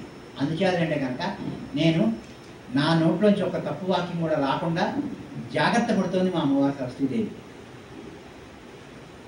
సో సరస్వతీదేవి తెల్లచీర ఎందుకు కట్టుకుంటుందండి? ప్యూరిటీ మనకుండకూడదు. నా ఉపన్యాసంలో మార్కుంటే మళ్ళీ చవాన్ గారు నన్ను పిలవరు, ఆది విషయం నా నెంబర్ కూడా ఆయన చెప్పేసుకుంటారు, డిలీట్ చేసుకుంటారు. తర్వాత accumulated non-performing asset in various ashrams as succession planning is poor. ఎవరో స్వామీజీ వస్తారండి, ఆయనకు విరాళాలు ఇచ్చేస్తారు, పెద్ద పెద్ద ఆశ్రమాలు కట్టేస్తారు. ఆ స్వామీజీ యొక్క ఆశయాన్ని ముందుకు తీసుకెళ్ళడానికి, రామకృష్ణ పరమహంస ఆశయాన్ని ముందు తీసుకెళ్ళడానికి మన వివేకానంద తర్వాత అనేక మంది వచ్చి చక్కగా ఆ సాంప్రదాయాన్ని అలాగే కొనసాగిస్తారు. ఇప్పుడు రామకృష్ణ పరమహంస మఠంలో ఎక్కడాను నాన్ పర్ఫార్మింగ్ ఎసెట్స్ లేవు. నేను ఇక్కడ ఉదాహరణ ఖచ్చితంగా చెప్పదలుచుకున్నాను, ఎందుకంటే భారత్ సేవాశ్రమం ఒకటి ఉంది, మీకు లోయర్ ట్యాంక్మెంట్ రోడ్లో మీరు చూసే ఉంటారు. ఆ స్వామీజీ దాన్ని ప్రారంభించడం చాలా గొప్ప ఆయన. ఇప్పుడు సక్సెషన్ ప్లానింగ్ లేదు, దానికి వచ్చిన ఆస్తి ఉంది హైదరాబాద్లో. లోయర్ ట్యాంక్మెంట్ రోడ్ అంటే గజాంతరం చూడండి. కానీ ఇప్పుడు అక్కడ ధర్మ ప్రచారం ఇంకోటి ఏది లేదు కదా, దాన్ని ఎందుకు ఉపయోగించుకుంటారంటే ఎవరైనా పోతే సంవత్సరీకాలు పెట్టాలని దానికి ఉపయోగించుకుంటున్నారండి. ఇదా భారత సేవాశ్రమం. ఆ భారత సేవాశ్రమం పెట్టి స్వామీజీ ఇప్పుడు కనుక ఉండుంటే కనుక ఎంత ఆవేదన చెందేవాడు. సక్సెషన్ ప్లానింగ్ లేదు. నేను అక్కడ ఉన్న ఒక ఆయన అడిగా, ఏమండి భారత సేవాశ్రమం యొక్క ఉదాత్తమైన ఆశయాలను పక్కన పెట్టి ఇలాంటి వాటికి అద్దెకిస్తారండి అంటే, ఏమండి ఈ ఆశ్రమం ఎంత పెద్ద ఉందో చూడండి, దీన్ని తొడవడానికైనా తుడిచేవాళ్ళు డబ్బులు ఇవ్వాలి కదా, మా దగ్గర ఫండ్స్ లేవండి. సో ఏదో ఒక రకంగా అద్దెకి ఇవ్వాలిగా, తగ్గినానికో మాసికానికో ఏదో ఒకటి ఇవ్వాలిగా. సో మమ్మల్ని తప్పటకండి అన్నాడు. Revenue generation model. సార్ చెప్పండి. Sir, I am the consultant Bharat Shivasram Sangha in Lower Tank. And just to let you know, I don't understand Telugu. Just to let you know that over the last 3 years, we have succession planning. There are Swamijis who have been appointed. I have visited the Calcutta head office and I have explained to them. I myself am a risk management person with a chartered accountancy profession. So I do not know what they are talking about Bharat Shivasram sir. If you are saying that there is no succession planning, I would beg to differ. Yeah, thank you very much sir. ఆయన what he selling is భారత సేవాశ్రమం has got succession planning అన్నారు. But succession planning లేని ఆశ్రమాలు చాలా ఉన్నాయి. I apologize to you for that, sir.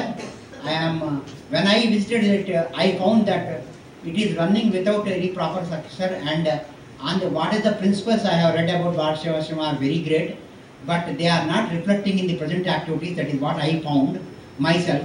My opinion may be wrong. I am ready to take it back, but I am telling you, lot of present Swamijis వాళ్ళకి success ఏంటో తెలియదు. And వందల కొద్ది ఎకరాలు ఉన్నాయి, భూములు ఉన్నాయి, డిపార్ట్మెంట్ అవన్నీ కూడాను వ్యర్థమైపోతాయి, నాన్ పర్ఫార్మింగ్ ఎసెట్స్గా అయిపోతాయి. వాటిని అర్థవంతంగా ఎలా మార్చాలనేది మనం గ్లోబల్ హిందూ ఫెడరేషన్ అనేది ఒక మార్గాన్ని చూపించాలి. లేకపోతే ప్రతి స్వామీజీ ఎంతో కొంత స్ఫూర్తి కదా, ఆ స్ఫూర్తిని తీసుకుని ముందుకు వెళ్ళాలి కదా. ఇప్పుడు somebody differ with me like భారత సేవాశ్రమం ఆయన చెప్పి డిఫరెంట్గా సత్సాయి బాబా ఉన్నట్టుగా ఇప్పుడు కార్యక్రమాలు నడుస్తాయో చెప్పండి. ఇందులో సత్సాయి బాబా భక్తులు ఎవరైనా ఉంటే వాళ్ళు they might be hurt with me, but I'm asking A sincere question. నేను సత్సాయి బాబా ఉండగా నేను పుట్టపర్తి వెళ్ళాను. అప్పుడు నేను ఈనాడులో పనిచేసేవాడిని. I was one of the special invitee for the hospital opening అన్నీ చూశాను. కానీ ఈరోజు హాస్పిటల్ ఏమైంది? కారణం అంటే కనుక ఒక రాజ్యాంగం లాగా ఆ సెక్షన్ ప్లానింగ్ ప్రాపర్గా రాసి ఇదిగో ఇది ఇలాగే జరగాలి, ఇది ఇలాగే జరగాలి. అదే పరమహంస యోగానంద క్రియాయోగాకి ఒక అద్భుతమైన సెక్షన్ ప్లానింగ్ ఇది రాశారు. ఇష్టం వచ్చేటి ఎవరు పడితే వాళ్ళు క్రియాయోగా తీసుకోవడం, దానికి పాఠాలు ఉన్నాయి, దాని లెసన్స్ ఉన్నాయి, అవి చదవాలి, దాని క్రియాయోగ దీక్ష యాక్టివేషన్ ఉంటుంది, అన్నీ ఒక పద్ధతి ప్రకారం పెట్టారు. అందుకని ఆ సాంప్రదాయాన్ని ఎవరు కూడా కదల్చలేని విధంగా ఉంటుంది. సో ప్రతి సాంప్రదాయానికి కొనసాగింపు అనేది లేకపోవడం అనే పాయింట్ని మాట్లాడతాను.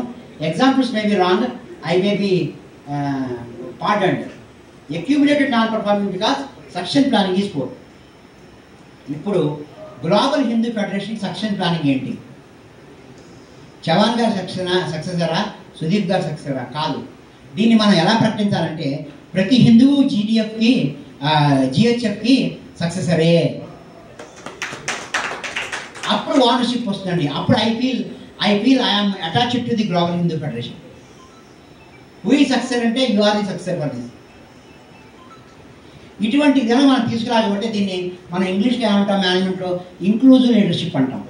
దిస్ ఇంక్లూజివ్ లీడర్షిప్ ఎప్పుడు రావాలంటే మన గ్లోబల్ హిందూ ఫెడరేషన్లో ప్రతి హిందువు గ్లోబల్ హిందూ ఫెడరేషన్కి వారసుడే అని మన దాన్ని ఏమంటారు ట్యాగ్ లైన్ లాగా పెట్టుకోవాలి మనం. కానీ మీరు జీవితకాలం మోయగలుగుతారు. చవాన్ గారు ఆ తర్వాత ఎవరు మోస్తారు చెప్పండి? మీ అబ్బాయి ట్రైనింగ్ తీసుకుంటారా, మీ అమ్మాయి ట్రైనింగ్ తీసుకుంటారా, మీ అల్లుడు గారు వస్తారా, మీ కోడలు గారు వస్తారా? రారు. ఇంత బృహత్తర కార్యక్రమానికి ప్రతి హిందువు తన భుజస్కంధాల మీద పట్టుకుని మొయ్యాలి. కాబట్టి ప్రతి హిందువు గ్లోబల్ హిందూ ఫెడరేషన్కి సక్సెసరు. ఈ ప్రాబ్లం నేను చెప్పాను, వెంటనే దానికి సొల్యూషన్ చెప్పాను. ఈ సొల్యూషన్ అందరికీ ఆమోదయోగ్యంగా ఉంది కదా.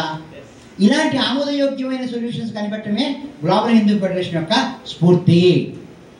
దీన్ని ఎవరు వ్యతిరేకించలేదు. మీరు సక్సెసరే, మీరు సక్సెసరే, మీరు సక్సెసరే. తర్వాత no unanimous opinion on Hindu religion with Sanatana Dharma replace చేయాలండి. నేను ఎప్పుడు కూడా హిందూ మతం అంటే కూడా ఐ ఫీల్ వెరీ పెయిన్ఫుల్, నాకు చాలా నొప్పిగా ఉంటుంది. అసలు మనకి మతం ఏంటండి? ఉన్నదే ఒకటి, సనాతన ధర్మం. అద్వైతంలో బ్రహ్మసత్యం జగన్మిథ్య జీవో బ్రహ్మైవ నాపర, ఉన్నది ఒకటే బ్రహ్మం. అలాగే మన సనాతన ధర్మం ఒకటేనండి, సనాతనంగా ఇది ఒకటే ఉంది, వేరేది లేదు.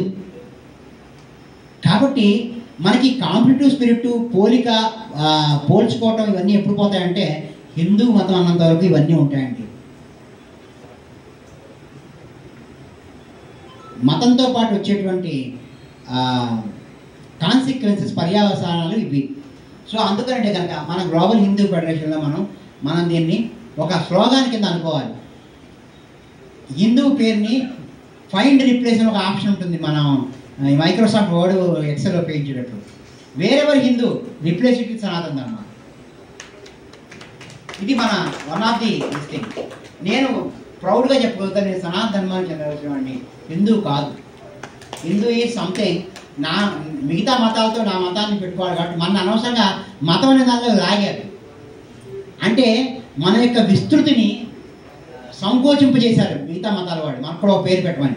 మన ఎవరంటే పేరు పెట్టుకుంటే వాడి పేరు పెట్టుకుని మన పేరు పెట్టుకునేది ఏంటండి? సనాతన ధర్మం, సనాతన ధర్మం అంటే. Next, last but not least, political interference in religious institution in the name of ధర్మకర్తలు. దీన్ని మనం ఒక ఒపీనియన్ పోల్ పెట్టి మనం టూత్ అండ్ నెయిల్ దీన్ని వ్యతిరేకించాలి. అసలు ధర్మకర్తలు అనే వాళ్ళకి కంప్లీట్గా ఆధ్యాత్మిక జీవితం గడిపినటువంటి అర్హత ఉండాలండి. ఎమ్మెల్యేనో, ఎమ్మెల్సీనో, ఎమ్మెల్సీ కొడుకు ఎమ్మెల్యేనో ఏ పదవి లేకపోతే దాన్ని ఏమంటారు? రాజకీయ పునరావాస కేంద్రాలుగా ఈ ధర్మకర్తలు ఉండరాదండి. రాజకీయ పునరావాసం కానే కాదు. మనము ఒక ధర్మకర్త ఉన్నాడు అంటే ఆ ధర్మకర్త జీవితము ఇతరులకు ఆదర్శప్రాయంగా ఉండాలి. గ్లోబల్ హిందూ ఫెడరేషన్ ఒకటే క్వశ్చన్ చేస్తుంది, ఏంటంటే కనుక ఆలయ ధర్మకర్తలారా మీ జీవితం ఇతరులకి దాని అంటే ఆదర్శప్రాయంగా ఉందా, లేకపోతే ఈ పదవిని అలంకరించడానికి మీరు సిగ్గుపడట్లేదా అనే విధంగా మనం అడగాలి. నిగ్గదీసి అడుగు ఈ సిగ్గులేని సమాజాన్ని అని ఒక మహాకవి అన్నాడు. అలాగా మనం అడగాలి. ఏమయ్యా ధర్మకర్తలు మనం అంటున్నావు, నువ్వు రోజు మందు కొడతావు, నీకు ఒక సరైన జీవన విధానం లేదు, సనాతన ధర్మం గురించి 4 మాటలు మాట్లాడావు, నువ్వు అంత పెద్ద ఆలయానికి వచ్చి అర్చకులు వాళ్ళ దగ్గర చేతులు కట్టుకుని నుంచునే పరిస్థితి దౌర్భాగ్యం కాదండి. అందుకని మనం ఏం చేయాలంటే నీకుందా అని అడిగితే వాడికి పౌరుషం వస్తుంది. ఇవి ఉన్నవాడు మాత్రమే ధర్మకర్తలు అని గ్లోబల్ హిందూ ఫెడరేషన్ ఎలుగెత్తి చాటాలి. అలా లేని బిహేవియర్స్ని వీడియోలు, షార్ట్లు తీసి మన దానిలో పోస్ట్ చేయాలి, తెలిసి రావడానికి జనానికి. ధర్మకర్త అంటే ధర్మాన్ని రక్షించేవాడు, కర్త అంటే చేసేవాడు. ఆ చేసేవాడు ఒక పొలిటికల్ లీడరా, ఒక క్రిమినల్ బ్యాక్గ్రౌండ్ ఉన్నవాడా, ఒక 10 కేసులు ఉన్నవాడా? ఇదేం దౌర్భాగ్యం అండి. ఆ కులం వాడా, ఆ కులం వాడా, అదొకటి వాడా అని. So no political influence in the name of ధర్మకర్తలు అండి. ఇప్పుడు మన ఇనిషియేటివ్స్ ఇవన్నీ మన ఛాలెంజెస్ అండి. 10 ఛాలెంజెస్ ఎందుకు రాశానంటే మన సమయాభావం అని రాశానండి. అయితే ఈ 10 మనం హ్యాండిల్ చేసిన 11ది రాసుకోవచ్చు. ఎందుకంటే మనకి 2 ఉంటాయండి. వడ్డించినప్పుడు ఏదైనా పడేస్తే నేను పాపం అనుకుంటానండి. గబగబా వడ్డించేశారు, నాకు అక్కడే ఒక పాపం ఒక ఆయన షుగర్ వ్యాధి ఉంది, ఆయనకి ఏదో మైసూర్ పాక్ వేశారు, పాపం వదిలేకి తప్ప వదిలేస్తారు, తింటే బాగా. కానీ బఫే పెట్టేటప్పుడు ప్లేట్ నీ చేతిలో ఉంటుంది కదా, ఒళ్ళు దగ్గర పెట్టుకుని నీకు ఏం కావాలి అడిగితే నా కర్మ ఏంటంటే కనుక బఫే తిన్నవాడు కూడా ప్లేట్లో కొన్ని పదార్థాలు వదిలేశారండి. ఎవడబ్బా సొమ్మని కురుకు తిరిగే రామచంద్ర అని. నేను మా అమ్మాయి పెళ్లి చేసేటప్పుడు ఎంత బాధపడ్డానో ఆ ప్లేట్లు చూసి. ఒక జీవితం అంతా కష్టపడ్డాను, పైగా నాకు కొడుకు లేరండి, ఒకతే కూతురు. ఎంతో వైభవంగా పెళ్లి చేయాలని అనుకున్నాను, ఎంతో బాగా ఖర్చు పెట్టాను. చివరికి ఆ ప్లేట్లు చూస్తే నా హృదయం వేదన అయిపోయింది. అరే బఫే పెట్టాము, నీకు 55 పదార్థాలు అందుబాటులో పెట్టాను, నీకు కావాల్సిన వడ్డించుకోలేకపోయావు, పడేసావు. సో ఇప్పుడు మనం అనుకుంటుంది ఏంటంటే కనుక మన ఇనిషియేటివ్స్ ఏంటో మనం చూసుకున్నాం, మనం ఏమి చేయగలము. మనం 10 సమస్యలు ఉంటే 10 సమస్యల్ని ప్లేట్లో వడ్డించకూడదండి. వడ్డించుకుంటే మా అమ్మాయి పెళ్లికి ఆహారం వేస్ట్ అవుతుంది. నేను ఇప్పటికీ ఫీల్ అవుతుంటా, పెళ్లి బాగా చేయగలిగాను కానీ ఆహారం యొక్క వృధాన్ని నేను అరికట్టలేకపోయాను. ఎక్కడ అరికడతాను? ఒకటికి ఇద్దరు చెప్పారు, 900 మంది వచ్చారు పెళ్లికి, 950 మంది, ఎక్కడ అరికడతాను? సో అదేవిధంగా మనము అన్ని ఆబ్జెక్టివ్స్ని మనం ప్లేట్లో వడ్డించుకోవద్దండి. గ్లోబల్ హిందూ ఫెడరేషన్ పొరపాటును కూడా మనం సక్సెస్ కాలేము. మనం ప్లేట్లో కొద్దిగా వడ్డించుకొని దాన్ని పూర్తిగా తిని మళ్ళీ కొంచెం వడ్డించుకున్నాం. అందుకని గ్లోబల్ హిందూ ఫెడరేషన్ యొక్క స్ట్రాటజిక్ ఆబ్జెక్టివ్స్ పెట్టినప్పుడు మనము నేను మీకు ఇచ్చే సజెషన్ అంటే కనుక 3 లేదా 5 పంచతన్మాత్ర సాయిక అన్నారు కదా, మనకు పంచతన్మాత్రలు ఉంటాయి కదా, పంచ జ్ఞానేంద్రియాలు ఉన్నాయి కదా, త్రిగుణాలు ఉన్నాయి కదా, ఏదో 3 దాకా అవుతుంది. కానీ నాట్ బియాండ్ 5 అండి. అన్నీ ఒకే రోజు ఓవర్నైట్ చేసేద్దాం అనుకుంటే గ్లోబల్ హిందూ ఫెడరేషన్ ఫెయిల్ అవుతుంది. Let us take very thing. అవి ఏమిటనేది మనము డిస్కస్ చేసుకుందాం. First mission statement, why we exist. Global Hindu federation యొక్క మిషన్ స్టేట్మెంట్ ఏంటి, తర్వాత మన స్ట్రాటజిక్ ఆబ్జెక్టివ్స్ ఏంటి, మనము వ్యూహాత్మకమైన లక్ష్యాలు అంటారు తెలుగులో, what are our strategic objectives, ఇవి డిఫైన్ చేసుకోవాలి. కానీ మన మిషన్ స్టేట్మెంటు కొన్ని విలువలతో రావాలండి. నేను నాకు చవాన్ గారు చెప్తాను, నా వృత్తిలో నాకు ఒక విలువ ఉంది, ఆ వృత్తిలో నాకు పెట్టుకున్న విలువ నేనేంటి కనుక శాంక్టిటీ అంటే పవిత్రత. కస్టమర్కి చేసేది ఏదైనా సరే చాలా పవిత్రంగా చేయాలి, పవిత్రమైన మనసుతో చేయాలి, చాలా మనము డెడికేషన్తో చేయాలి. ఆ శాంక్టిటీ లేకపోతే మనం కస్టమర్ దగ్గర తీసుకున్న డబ్బులు వృధా అవుతాయని నేను నమ్ముతాను. అదేవిధంగా mission statement motivate every Hindu అండి. మన మిషన్ స్టేట్మెంట్ ఎందుకు అంటానంటే, కాలం నాడు టాటాలు కొన్ని విలువలు పెట్టి జిఆర్డి టాటా సంస్థను స్థాపిస్తే 200 సంవత్సరాలు అయిపోయినా ఆ విలువలు అలా కాపాడుకుంటూ వస్తున్నారు. సరే, మీరు బంగారం ఇంట్లో కాపాడలేరు, మీ వడ్డాన్నాన్ని మీరు కాపాడలేరు, మీ వెండిని మీరు కాపాడలేరు, కానీ విలువని కాపాడచ్చు సార్. ఎందుకంటే విలువలకు ఉత్తమమైన లాకర్ ఏంటని తెలుసా అండి, హృదయం. మిగతా వాటికి ఏ లాకర్లో పెట్టినా ఏదో ఒక ఇబ్బంది వస్తుంది. So our statement should motivate every Hindu. Our mission statement define what we do. మనం ఏం చేస్తున్నామో అది మిషన్ స్టేట్మెంట్ తెలియాలి. Our mission statement should specify what benefits we are providing to Hindu community, Sanatana Dharma community.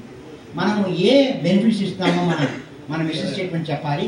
Hour mission statement should deliberate the impact we create on global Hindu community.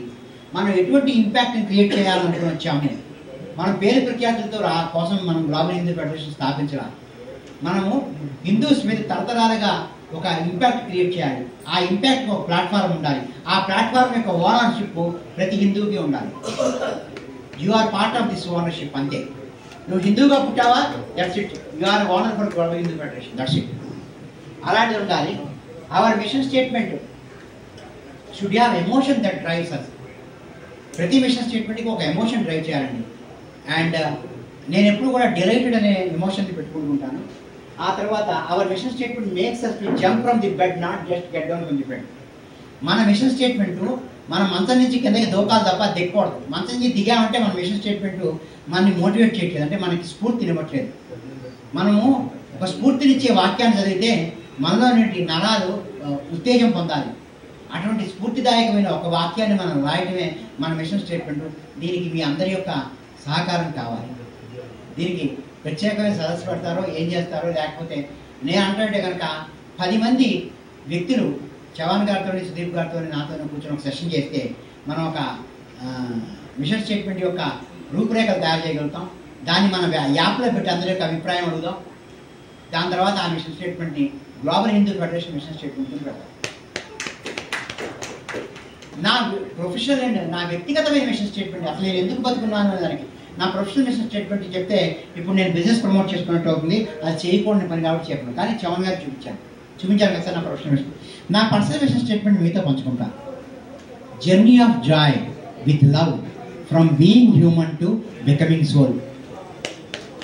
అంటే ఆనందమైన ప్రయాణం, ప్రేమతో మానవత్వం నుంచి ఆత్మతత్వం వైపు. అందుకని శివసుబ్రహ్మణ్యం అనేవాడు బతుకున్నాడు, ఇంకా బతుకుంటాను ఈ ఒక్క ఆశయం కోసమే. ఎందుకు బతుకున్నావురా తెల్లారేస్తే అంటే దీనికోసం బతుకున్నాను. ఈ ప్రయాణం ఆనందంగా ఉండాలి, జర్నీ ఆఫ్ జాయ్, ప్రేమతో ఉండాలి. ఎక్కడి నుంచి భగవంతుడు నన్ను ఎలా పుట్టించాడు, మానవుడిగా పుట్టించాడు, ఎటువైపు ఉండాలి, ఆత్మతత్వం వైపు ఉండాలి. So our mission statement should be backed by sound values. నేను చెప్పా కదా, శాంక్టిటీ అనే సౌండ్ ఒక వాల్యూని మన మిషన్ స్టేట్మెంట్ ఎప్పుడు క్యారీ చేయాలి. ఎందుకంటే వాల్యూస్ మిషన్ స్టేట్మెంట్ని ప్రిజర్వ్ చేస్తాయండి. ఫ్రోజన్ ఫుడ్ లాగా దాన్ని ఏమి చేయలేము. తర్వాత once the mission statement in place, let us work on phase 1 strategic objectives. Mission statement మనం తయారవగానే నెక్స్ట్ phase 1లో 3 ఆబ్జెక్టివ్స్ పెట్టుకుందాం. ఆ ఆబ్జెక్టివ్స్ మీద పడిచేద్దాం. కానీ మనం ఓవర్ నైట్ మొత్తం అచీవ్ చేయాలనుకుంటే మటుకు మనం ఫెయిల్ అవుతామండి. చేయకూడదు. మన ఆబ్జెక్టివ్స్ ఒకసారి అచీవ్ చేస్తే మనం చూపించినటువంటి పరిష్కారం ఎలా ఉండాలి అంటే కనుక విశ్వజననీయమైనది ఉండాలి, విశ్వామోదమైనది ఉండాలి, సనాతన ధర్మంలో ఉండే ప్రతివాడు ఆమోదయోగ్యంగా ఉండాలి. అటువంటి సొల్యూషన్స్ తయారు చేయాలి. అంటే గ్లోబల్ హిందూ ఫెడరేషన్కి ఏం కావాలి అంటే థాట్ లీడర్షిప్ కావాలి. ఆ థాట్ అనేది ఎక్కడి నుంచి రావాలంటే, ఎక్కడి నుంచి ఉద్భవం అవ్వాలంటే, ఓంకారం ఎక్కడ ఉద్భవం అయిందో మన థాట్స్ కూడా అక్కడే ఉద్భవం అవ్వాలి. అంటే ఆత్మ నుంచి ఉద్భవం అవ్వాలి. తెలివితేటలతో కనుక మనం చేసే కనుక మనం కింద పడిపోతామండి. కాబట్టి అంటే కనుక భగవత్ ప్రార్థన చేసి ఆత్మ నుంచి ఉద్భవించినటువంటి ఆలోచనని కనుక మనం స్ట్రాటజిక్ ఆబ్జెక్టివ్స్గా పెట్టుకుంటే మనం తప్పనిసరిగా సక్సెస్ అవుతాము. ఇది సనాతన ధర్మాన్ని హ్యాండిల్ చేయడం అనేది చాలా కష్టమైన పని అండి. ఎంతోమంది అవతార పురుషులు, మహానుభావులు, సిద్ధులు, మునులు, ఋషులు, వాళ్ళ వారసత్వాన్ని మనం హ్యాండిల్ చేస్తామంటే ఎంత జాగ్రత్తగా ఉండాలి. ఒక్క అమ్మా నాన్నని తలుచుకుంటేనే, మా అమ్మగారు నాన్నగారు లేదు స్వర్గస్థులయ్యారు, నాకు అమ్మా నాన్న తెలుసుకుంటే తెల్లారైతే భయం వస్తుంది. ఒకసారి తలుచుకుంటాను, మా అమ్మ అనుకున్న విధంగా నేను బతుకుతున్నాను, మా నాన్న అనుకున్న విధంగా బతుకుతున్నాను, నా బతుకు లేదని తేడా ఉందా? అలాంటిది సప్తర్షులు, సనక సనందాన మహానుభావులు, ఋషులు, ఎంతోమంది పీఠాధిపతులు, మఠాధిపతులు, ఇంతమంది యొక్క వారసత్వాన్ని మనము ముందుకు తీసుకెళ్ళాలనుకున్నామంటే కనుక మన దగ్గర ఎటువంటి సంకల్పం ఉండాలండి? ఆత్మ సంకల్పం ఉండాలి. అటువంటి ఆత్మ సంకల్పం చేసి ఆ స్ట్రాటజిక్ ఆబ్జెక్టివ్స్ 3, 5 ఒక కోర్ టీమ్ లాగా మనం ఏర్పడతాం. దీనికి సంబంధించినంత వరకు చవాన్ గారు కానీ, సుదీప్ గారు కానీ నెక్స్ట్ మన ఆబ్జెక్టివ్స్ కానీ, మిషన్ స్టేట్మెంట్ తయారు చేయడానికి కానీ మిమ్మల్ని ఇన్వైట్ చేసినట్లయితే మీరు పూర్తిగా ఏదో ఒక ఇవాళ చేసినటువంటి చిన్న రకమైన పూజ కాదు, ఒక ఆంజనేయ స్వామి అష్టోత్తరమో లేకపోతే ఒక హనుమాన్ చాలీసో కాదు, ఒక ఉపాసన చేసి రండి ఈ కార్యక్రమానికి. సాధారణంగా రావడం కాదండి. ఇవాళ వచ్చిన ప్రోగ్రాంలా కాదు, సరదాగా 2 గంటలు కూర్చున్నామో అలా అందరం కలిసి డిన్నర్ చేసామో వెళ్ళిపోయాము కాదు. మిషన్ స్టేట్మెంట్ని తయారు చేసే వాళ్ళందరూ కూడాను మనము శివరాత్రికి గర్భగుడిలోకి వెళ్ళి పూజ చేసేటప్పుడు ఎలా అయితే వస్త్రధారణ చేసి పుండరీకం పెట్టుకుని పవిత్రంగా వెళ్తామో, దీనికి ఆ విధమైనటువంటి వ్యక్తులే రావాలని మనసా వాచా కర్మణ కోరుకుంటున్నాను. నేను మిషన్ స్టేట్మెంట్ చేస్తా, ఇక్కడికి వచ్చి నా తెలివితేటలు చూపిస్తా అనే వాళ్ళకి నేను ముందే పాద నమస్కారం చేస్తాను. చవాన్ గారికి పంచామృతాలు అరేంజ్ చేయమని చెప్పి ఆ రోజు అలాంటి తెలివితేటలు చూస్తే నేను పంచామృతాలతో కూడా అభిషేకం చేసి పంపించేస్తాను. నాయన వద్దని. Global Hindu federation mission statement or strategic objectives cannot be made by mind, cannot be made by intelligence, it can be made by only the power of soul. ఒక రకమైన సాధనతో రండి.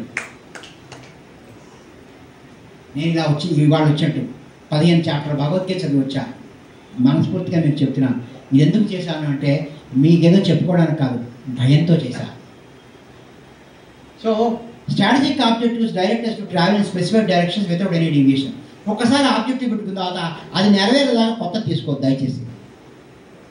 చాలా ఆర్గనైజేషన్లు మల్టిప్లికేషన్ పిక్చర్ ఉంటాయండి.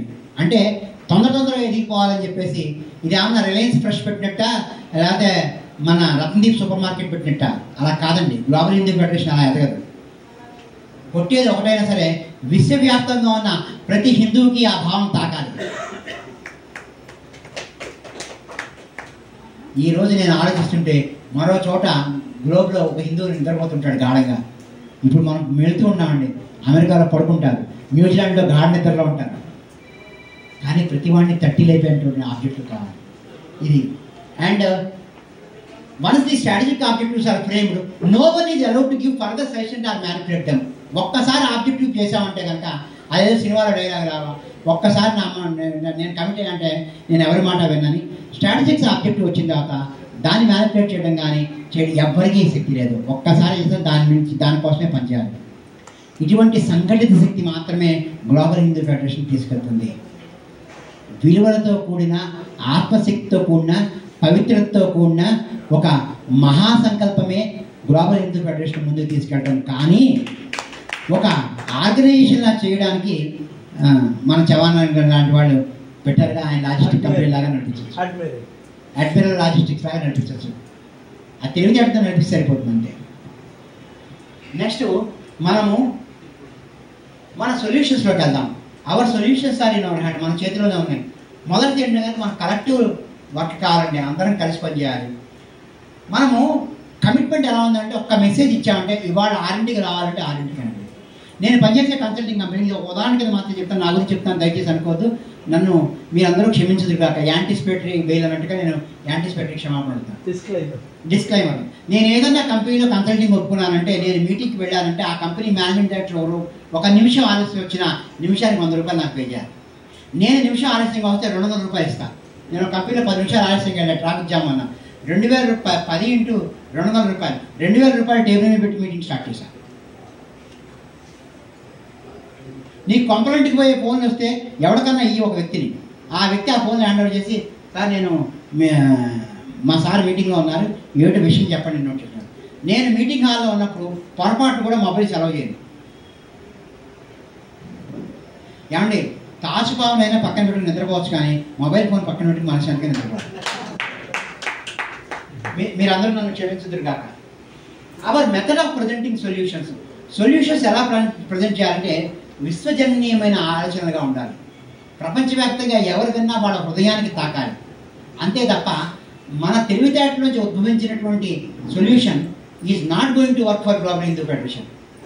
It should come from the strong value based and soul power based solutions మనం తీయాలి. దానికి అనేకమైన డెలిబరేషన్స్ చేయాలి. అంతే తప్ప తొందరగా తీసుకుని సాయంకాలం కల్లా అయిపోవాలనే టార్గెట్ లాగా చేసేది పనులు ఇక్కడ చేయకూడదండి. తర్వాత థాట్ లీడర్షిప్ అంటే ఏంటంటే కనుక మన ఆలోచనే ఒక భయంకరమైన పాశుపదాస్త్రం లాగా ఉండాలి. పాశుపదాస్త్రాన్ని ఎవరు అడ్డుకోలేరండి, అది శివుడి యొక్క అస్త్రం, దాన్ని అడ్డుకునే శక్తి ఎవరికీ లేదు. అలాగా మన థాట్ అనేది పాశుపదాస్త్రం లాగా అందరిలోనే వెళ్ళిపోవాలి.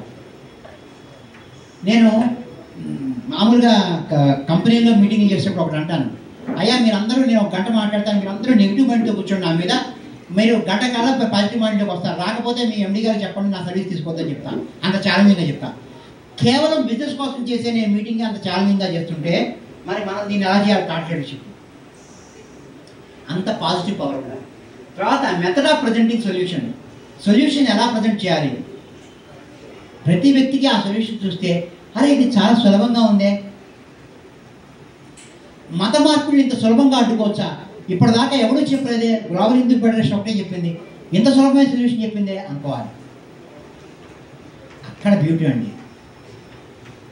ఈ ప్రపంచంలో ఎక్కువ మంది ఉపయోగించేవన్నీ కూడా సులభంగానే ఉన్నాయి. మొబైల్ ఫోన్ ఎందుకు ఉపయోగిస్తారంటే టచ్ స్క్రీన్, ఎవరైనా తపా తపా తపా నొక్కడమే.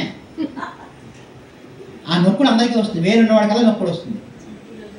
సులభమైన సొల్యూషన్స్ మాత్రమే ప్రపంచవ్యాప్తంగా ఆమోదించబడతాయి. మీకు అందరికీ తెలుసు బిజినెస్ కేస్ స్టడీ, అదేంటది క్వెట్టి కీబోర్డ్ తయారు చేసేది మోటరోలా కంపెనీ. వాళ్ళు చచ్చిన టచ్ టెక్నాలజీ వాళ్ళే ఫస్ట్ కనిపెట్టారు. మేము చచ్చిన ఇది పాటించాం, ఎందుకంటే కొట్టికి అందరూ అలవాటు పడి టచ్ ఎవరు అలవాటు పడరు, ఇది వేస్ట్ టెక్నాలజీ అన్నారు. కానీ యాపిల్ వాడు దాన్నే ముందు పట్టుకెళ్ళాడు. కొట్టి కీబోర్డు మోటరోలా ఫోన్స్ అన్నీ పోయినాయి, ఇప్పుడు ఓన్లీ యాపిల్ అయిపోయినే ఉంది. ఎందుకంటే యాపిల్ ఏం కనిపెట్టింది అంటే కనుక మానవుడు అనేవాడు దేనికోసం పడి చచ్చిపోతాడు అంటే కన్వీనియన్స్ కోసం. ఈరోజంతా మన కన్వీనియన్స్లే కదండి. మా ఆవిడ పెరుగు తోడేయటం మర్చిపోయింది, పర్వాలేదు, పప్పు కొట్టించుకోగానే బ్లింకిట్ కొడితే పెరుగు వచ్చేవాడు పెరుగు ఇంటికి వచ్చేస్తుంది. వాడు కోట్లు ఎందుకు సంపాదిస్తాడండి? కన్వీనియన్స్. మనము కన్వీనియన్స్ అనే దానికి దాసులం కాదండి, మనము స్లేవ్స్, బానిసలం అండి. కన్వీనియన్స్కి మనం బానిసలం. ఈ మాట అంటున్నాను, మీరు అందరూ నన్ను క్షమించుదురు కాక, కానీ మనం కన్వీనియన్స్కి బానిసలం. మన సొల్యూషన్స్ కూడా అలాగే ఉండాలి. Our method of diluting people and giving priority to system. Global Hindu federation దేనికి పెట్టింది పేరు అంటే అక్కడ వ్యవస్థకే పూజ, వ్యవస్థే బాసు, వ్యవస్థే గురువు, వ్యక్తి కానే కాదు.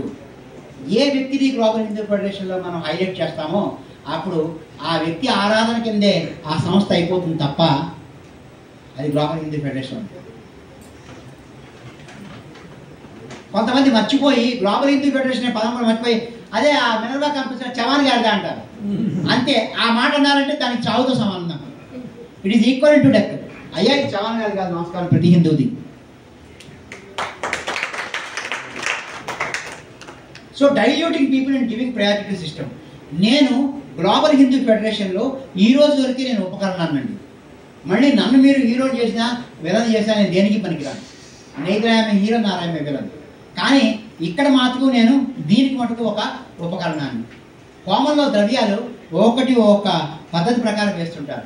మొదటిది, రెండోది. నేను గ్లోబల్ హిందూ ఫెడరేషన్ చేసేటువంటి మహాహోమంలో ఇవాళ సమిధన అవడానికి మాత్రమే వచ్చిన వ్యక్తిని. అంతకంటే నాకు ఇంపార్టెన్స్ ఇవ్వకండి.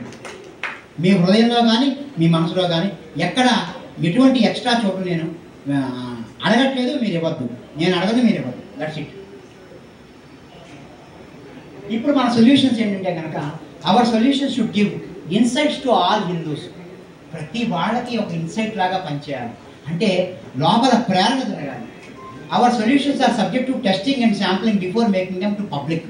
ఒక ఐడియా రాగానే గబగబా మన ఐటీ వాడిని పిలిచి ఒరే ఇది యాప్లో పెట్టేరా అనకూడదు. Test test test test test చేసి దాన్ని వ్యాలిడేట్ చేసి పెట్టాలి. అప్పుడు ఏంటంటే కనుక దానికి పవర్ వస్తుంది. Our solution subject to testing and sampling before making them public. నేను వెళ్ళే కంపెనీ అందరికీ ఒక రూల్ చెప్తుంటానండి. ఇంటర్వ్యూ చేసి సినిమా హీరో లాగా యూఆర్ సెలెక్టెడ్ అని ఎవరితో అనకండి. కంపెనీ ఓనర్స్కి ఇది ఒక దొరలవాటు ఉంటుంది. ఒక ఇంటర్వ్యూ చేసి సెలెక్ట్ అంటే కోదు. బట్ టెస్ట్ పెట్టండి. ఏ రకమైన టెస్ట్ అయితే టీ ఇచ్చి ఆఫీస్ బాయ్ని అపాయింట్ చేస్తా, నేను ఒక ట్రే ఇచ్చి టీ తీసుకురావాలి, ఎలా తీసుకొస్తావో చూస్తా అంట. ఏ టెస్ట్ లేకుండా నేను టీ ఇచ్చేవాడిని కూడా నేను అపాయింట్ చేయను, ఊడ్చేవాడిని కూడా అపాయింట్ చేయను నేను కన్సల్టెంట్గా ఉన్నప్పుడు. దేనికంటే ఆ పని చేయడానికి మనం టెస్టింగ్ చేయాలి. అలాగే మన సొల్యూషన్స్ టెస్టింగ్ చేయకుండా పబ్లిక్లోకి తీసుకెళ్ళకూడదు. We should solve some obvious problems to get credibility.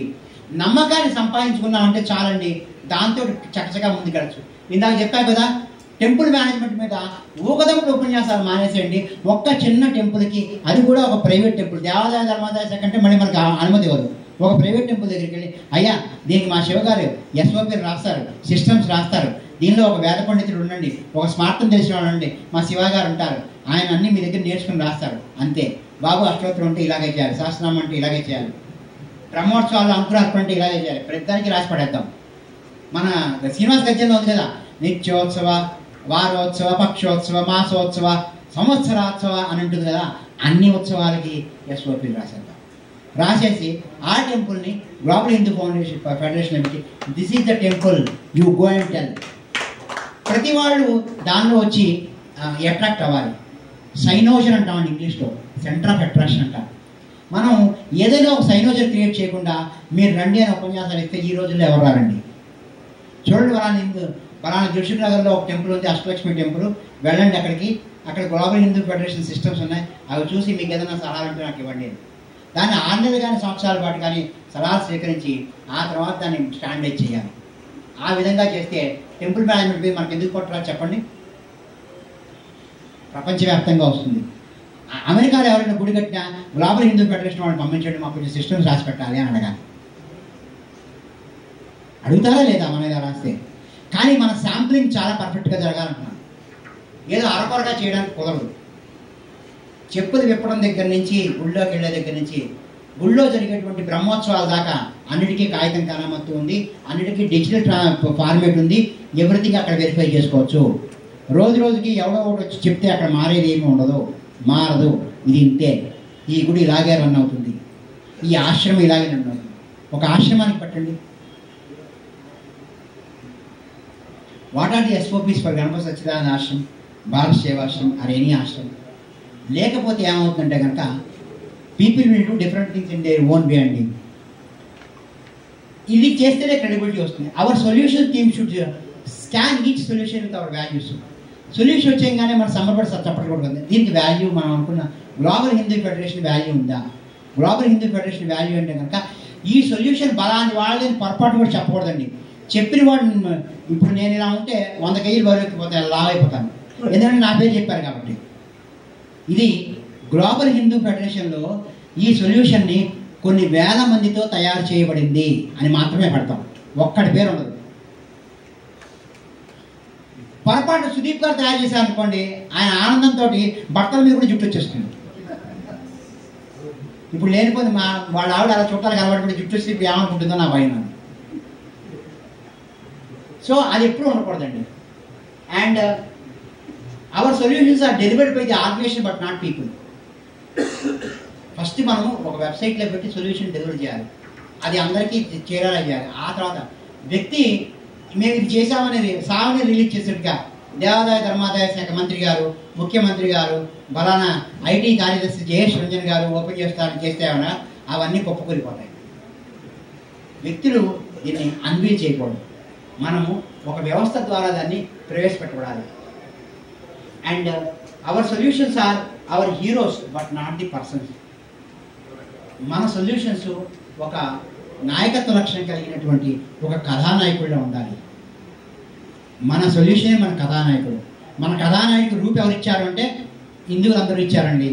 ఏం చెప్పమంటారు సార్, కొన్ని వేల మంది ఉన్నారు ఈ సలహా ఇచ్చిన వాళ్ళు, మీకు ఎవరి పేరు చెప్పమంటారు అని అడిగితే అప్పుడు ఇది కరెక్ట్ ఆర్గనైజేషన్. కానీ సామాజిక సేవ కోసం కొంతమంది వస్తారండి, దానిలో వ్యక్తిగతమైన ఆహాన్ని సాటిస్ఫై చేయడానికి కూడా వస్తారు. ఏదో ఒక డొనేషన్ ఇస్తాడు, ఈ గుడి మీద నా పెద్ద పేరు రాయి, పైగా నా పేరు రాస్తారు కాదు, కీర్తిశేషులైన పెద్దిపొట్ల లక్ష్మీనారాయణ గారి మన కుమారుడు పెద్దిపొట్ల ప్రభాకరరావు గారి మళ్ళీ ఇంకో కుమారుడు ఐదో కుమారుడు పెద్దిపొట్ల శివసుబ్రహ్మణ్యం, మళ్ళీ ఎవరిదో జ్ఞాపకార్థం. ఇవన్నీ కూడాను కీర్తి కోసం పనులు చేసేవాడు ఉంటారు. ఆ కీర్తి కోసం చేసే పనులు కాకుండా మనం క్లియర్గా ఏం చేయాలంటే, అది మనము పర్సన్ని హీరో చెయ్యము. అయ్యా నీ డొనేషన్ ఇచ్చా, నీ పేరు ఎక్కడా రాయం గవర్నమెంట్ ఫౌండేషన్లో. Be happy you're part of revival of Sanatana Dharma. ఆ ఒక్క సంతోషాలకే పెట్టు, నీ పేరు ఎక్కడా రాయను, నేను గ్రనైట్లో చెక్కించను, దానికి అంతకంటే శిలాతోరణం చేయను, సారీ. ఇంట్లో కీర్తిశేషి అయిన వాడికి వాళ్ళ నాన్నగారి ఆర్థిక రోజులు తగ్గిన పెట్టండి, కనీసం ఏమంటారంటే దానికి ఏదో స్వయం పాకం కూడా ఇవ్వడం. కానీ డొనేషన్ ఇచ్చినప్పుడు మటుకు టెంపుల్ వారు వచ్చి, ఏ స్వామీజీ మా తాతగారి పేరు మర్చిపోయారు దీనిలో, వారిని నువ్వు ఇచ్చిన 100 రూపాయలు నీ తాత పేరు రావాలి, తండ్రి పేరు రావాలి, నీ పేరు రావాలి. సో ఇది మనం పూర్తిగా డిస్కరేజ్ చేస్తాం. వి విల్ నాట్, నువ్వు 1 కోటి రూపాయలు డొనేషన్ ఇచ్చినా, 1 రూపీ డొనేషన్ ఇచ్చినా, ఇది ఎవరితో నడపబడుతుంది అంటే కనుక ఇది అసలు గ్లోబల్ హిందూ ఫెడరేషనే హిందువుల సొత్తు, వారి సొత్తునే అడుగుతుందయ్యా. ఎవరి సొత్తు అంటే వారి సొత్తే.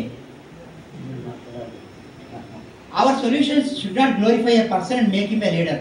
చెప్పాగా, ఒక వ్యక్తిని ఈ ప్లాట్ఫామ్ ద్వారా హీరో అయ్యానుకోండి, దాని చుట్టూ ఏం జరుగుతాయంటే, సపోజ్ రేపొద్దు చవాన్ గారు హీరో అయ్యానుకోండి, ఆయన చేత ఇన్ఫ్లుయెన్సర్ కింద మార్చి రేపొద్దున ఒక బీజేపీ ఎంపీ గారు నిలబడుతూ వస్తారు సుదీప్ గారి దగ్గరికి, సుదీప్ గారు 1 కోటి రూపాయలు ఇస్తారు, చవాన్ గారి చేత ఒక వీడియో చేయించండి, ఏంటంటే మాకు ఓటు వేయమండి. ఇది ప్రమాదం. ఈ ఓటు బ్యాంక్ రాజకీయాల గురించి ఎంత తక్కువ చెప్తే నేను అంత ధన్యుడండి. వైరస్లు వచ్చి పట్టేసుకుంటాయి. చవాన్ గారిని ఇన్ఫ్లుయెన్సర్గా వాడటానికి ఇప్పటికే చాలామంది రెడీగా ఉన్నారు, షార్క్ చేపల్లాగా ఉన్నారు రెడీగా. ఆయన ప్రస్తుతం ఉపయోగపడలేదు, ధన్యోస్మహం. Our solutions should address pain areas in comprehensive manner. Comprehensive manner అంటే 360 డిగ్రీలు 360 degrees we have to work on it. And our solutions are evolved through involvement of people and protect the sanctity of the religion. ఎక్కడ మన religious sanctity అంటే పవిత్రతని ఎంత మాత్రమూ తక్కువ కాకుండా ఆ solution ఉండాలి. ఒక పెద్ద మనిషి నాతో అంటుండేవాడు, నేను అప్పు చేయడానికి కూడా చాలా ఆలోచిస్తాను, నేను ఎంపిక చేసుకునే వ్యక్తుల దగ్గర అడుగుతాను, ఎందుకంటే అక్కడ నా గౌరవం పోకూడదు, నేను అప్పు అడుగుతున్నాను. అలాగా మనం ఏదైనా సొల్యూషన్ మనం ఇచ్చామంటే ఆ సొల్యూషన్కి ఒక రకమైన శాంటిటీ ఉండాలి. ఆ శాంటిటీ ఇచ్చారు. So lot of thought leadership deliberation ఉండాలి. అండ్ ఫస్ట్ మనం 2 ఏర్పాటు చేసుకుందామండి. ఇవాళ మీటింగ్లో ఏమొచ్చింది అవుట్పుట్ అంటే, మళ్ళీ మీరు ఇంటికి వెళ్ళిన తర్వాత ఎవరో శివసుబ్రహ్మణ్యం అంటే ఒకదో ఉపన్యాసం చేశాడు, చివరికి ఏం జరిగింది తెలియదు, కానీ చవాన్ గారు మంచి భోజనం పెట్టారు, భోజనం బాగుంది. అలా అయిందనుకోండి, ఇక నేను ఇంటికి వెళ్ళి బతికున్నా చచ్చిన వాడితో సమానం. అందుకని 2 ఆబ్జెక్టులు అండి. మొట్టమొదట ఇవాళ మనము ఒక మిషన్ కమిటీకి ఒక మెంబర్స్ని సెలెక్ట్ చేద్దాం. వీళ్ళ తదుపరి మీటింగ్ ఎప్పుడో చెప్తాం. అసలు మిషన్ అంటే ఏంటి, ఆ రోజు నేను వచ్చి మిషన్ ఎలా ఉండాలి, ఎందుకు ఉండాలి అనే విషయం మీద నేను చేస్తాను. మేధో మొదలు చేసి 2-3 మిషన్ స్టేట్మెంట్ తయారు చేసి మన వాళ్ళందరికీ సర్క్యులేట్ చేసి, ఇది నిద్ర లేవగానే చదువు, మధ్యాహ్నం చదువు, రాత్రిపూట చదువు, పడుకునేటప్పుడు చదువు, ప్రతిసారి నేను మోటివేట్ చేస్తుంటే ఇది ఖచ్చితంగా గ్లోబల్ హిందూ ఫెడరేషన్ మిషనే. అటువంటి స్టేట్మెంట్ని మనం తయారు చేయాలి. మిషన్ కమిటీలో 10 మంది ఉండాలా 15 మంది ఉండాలా మీరు డిసైడ్ చేసుకోండి. మంది ఎక్కువైతే మజ్జిగ పలచన అవుతుంది. కానీ మిషన్ స్టేట్మెంట్కి ఒక 1 రోజులున్న టైం ఇవ్వండి. వాళ్ళు ఖచ్చితంగా నేను ఈ ఉపాసన చేసి వస్తున్నాను, మా సుదీప్ గారు రోజు ఆంజనేయ స్వామి పూజ చేసి రావాల్సిందే, మిషన్ స్టేట్మెంట్ కమిటీలో ఉండాలంటే, లేకపోతే బాయ్ బాయ్ చెప్పాను. నా పోటీ కాడి భగవద్గీత చదివి రావాల్సిందే. ఇంకోటి గాయత్రి మంత్రం చేసి వస్తారు, ఇంకోటి రామ్నామ్ సత్యే అంటారు. ఏదో ఒకటి చేసి రారు. ఉపాసనా బలం లేని వాళ్ళు ఇక్కడికి వచ్చి మిషన్ స్టేట్మెంట్ చేస్తామంటే ఏమీ ప్రయోజనం లేదు. ఇది మిషన్ స్టేట్మెంట్, పుట్టి మిషన్ స్టేట్మెంట్ కాదు. తర్వాత మిషన్ స్టేట్మెంట్ తయారైపోయిన తర్వాత స్ట్రాటజిక్ ఆబ్జెక్టివ్స్కి సంబంధించిన వరకు మొదటి 3 ఆబ్జెక్టివ్లు ఏంటి అనే దానికి ఆబ్జెక్టివ్ కమిటీ పెడదామండి. ఆబ్జెక్టివ్ కమిటీలో 15 మంది మెంబర్స్ని పెడదాం.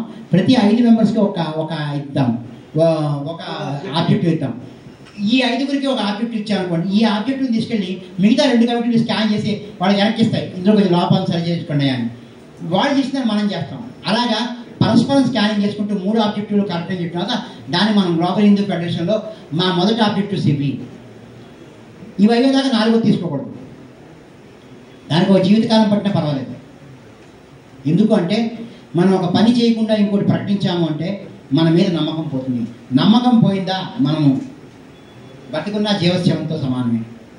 గ్లోబల్ హిందూ ఫెడరేషన్లో మొట్టమొదటిగా నిలబెట్టుకోవాల్సింది it is a reliable and dependable organisation. మీరు నన్ను అడిగితే మిషన్ స్టేట్మెంట్ రాయమని నేను చెప్పేది ఏంటంటే కనుక డిపెండబుల్ రిలయబుల్ ఆర్గనైజేషన్ అని నేను తీసుకుంటాను. Thank you.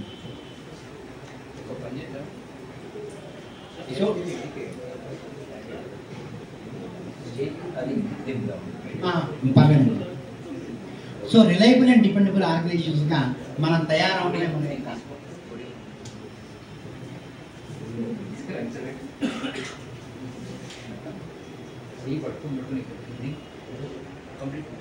ఇక్కడ అడ్రస్ చేయొచ్చు అంటున్నారు కోడి.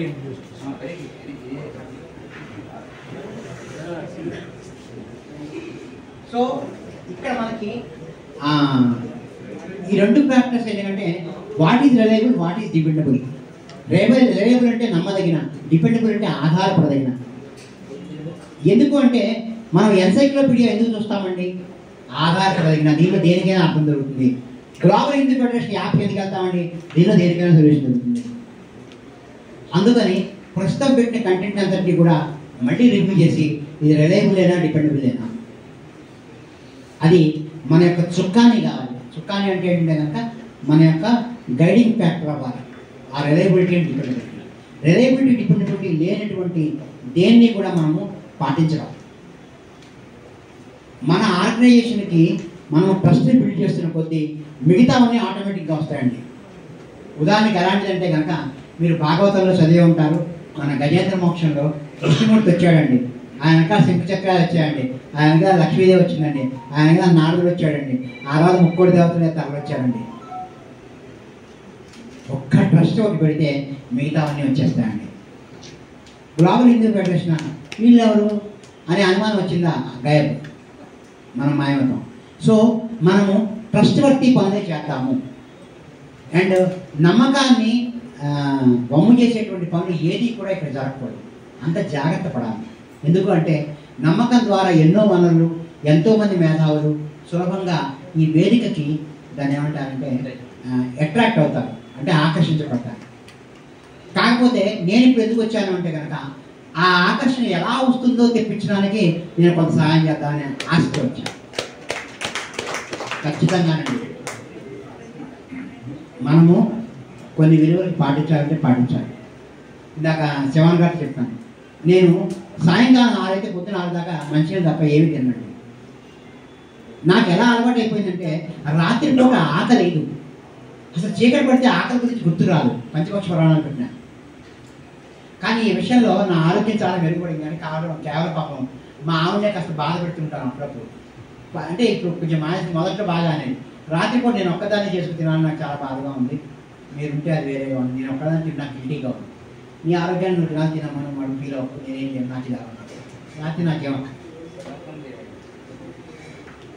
మధ్యాహ్నం భోజనం చేశానంటే సాయంకాలం ఇవాళ చవన్ గారు ఏదో ఏమంటే పావుదప్పు ఆరైంది, 2 బిస్కెట్లు టీ పెట్టాడు అన్న, నీకు చాలా అయిపోయింది. ఇంకేమో రేపు అవుతుంది నాకేం కాదు. ఎంతసేపు మాట్లాడినా ఏమన్నా నీరసం రా.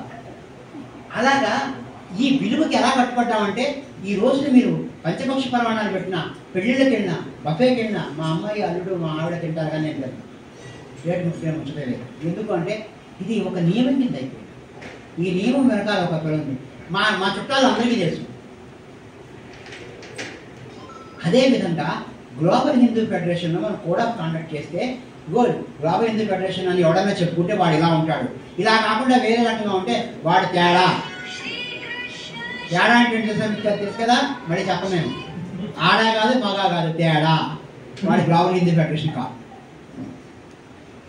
ఎవరైనా ఈ పదాన్ని వాడుతున్నారు అంటే దే హావ్ టు రిప్రజెంట్ 1, 2, 3 ఈ వాల్యూస్ రిప్రజెంట్ చేయాలి. లేకపోతే దయచేసి మీరు వాడకూడదు. మా సంస్థ పదాన్ని మీరు నోటితో ఉచ్చరించాలంటే ఈ వాల్యూస్ ఉండాలి అనే విషయాన్ని మనం రాజ్యాంగంలో రాసుకోవాలి. దాన్ని పాటించాలి. ఏదైనా పాటిస్తే దినచర్య అయిపోతుందండి. మీరు గుర్తుపెట్టుకోండి. నాకు రాత్రిపూట తినకపోవడం అనేది దినచర్య అయిపోరా? నిజంగా చెప్తాను, నాకు ఇంత మాట్లాడుతున్నా సరే నాకు అసలు ఆకలి అనే పదమే లేదు. అనిపించట్లేదు అన్నపూర్ణాదేవి దయ వల్ల. మీకు కూడా గ్లోబల్ హిందూ ఫెడరేషన్ అనగానే ఈ వాల్యూస్. ఉదాహరణకి మనం ఒక వాల్యూ పెడతాం. ఎవరైనా గ్లోబల్ హిందూ ఫెడరేషన్ గురించి తప్పుగా మాట్లాడుతుంటే ఖండించే బాధ్యత నేను తీసుకుంటాను. ఇది మన వాల్యూ. మరే నువ్వు వేరే విధంగా అనుకుంటున్నావు, ఏదో అనుకుంటున్నావు, తెలియక మాట్లాడుతున్నావు, వెనక్కి తీసుకో. అమృత దోషం తెలుస్తుంది నీకు. జాగ్రత్తగా ఉండు. ఇది గ్లోబల్ హిందూ ఫెడరేషన్ అనగానే అవునా గురుగారు ఇందులో మాట్లాడతారు, నీ ఇష్టం రా బాబు, నువ్వు పాపాలు నడకుండా పోతానంటే నాకే అర్థం లేదు. కానీ దీని గురించి లూజ్ టాక్ చేయమాక. ఇది ఏమన్నా సినిమా రివ్యూనా? ఇది ఒక వాల్యూ కింద మనం పెట్టాలి. మీరు గ్లోబల్ హిందూ ఫెడరేషన్ అయితే ఎవరైనా మన సంస్థ గురించి లూజ్ టాక్ చేస్తుంటే వెళ్ళి వాళ్ళకి శుతిమెత్తగా వార్నింగ్ ఇవ్వాలి. బాబు ప్లీజ్ డోంట్, నీకు దీని గురించి తెలియదు, తెలుసుకోవాలంటే నా దగ్గర ఉచితంగా నీకు నేర్పిస్తాను. కానీ నువ్వు విన్న సమాచారంతో, నువ్వు సోషల్ మీడియాలో చూసిన షార్ట్స్ తోటో, నీకున్నటువంటి హాఫ్ నాలెడ్జ్తోనో కామెంట్ చేయమో దయచేసి.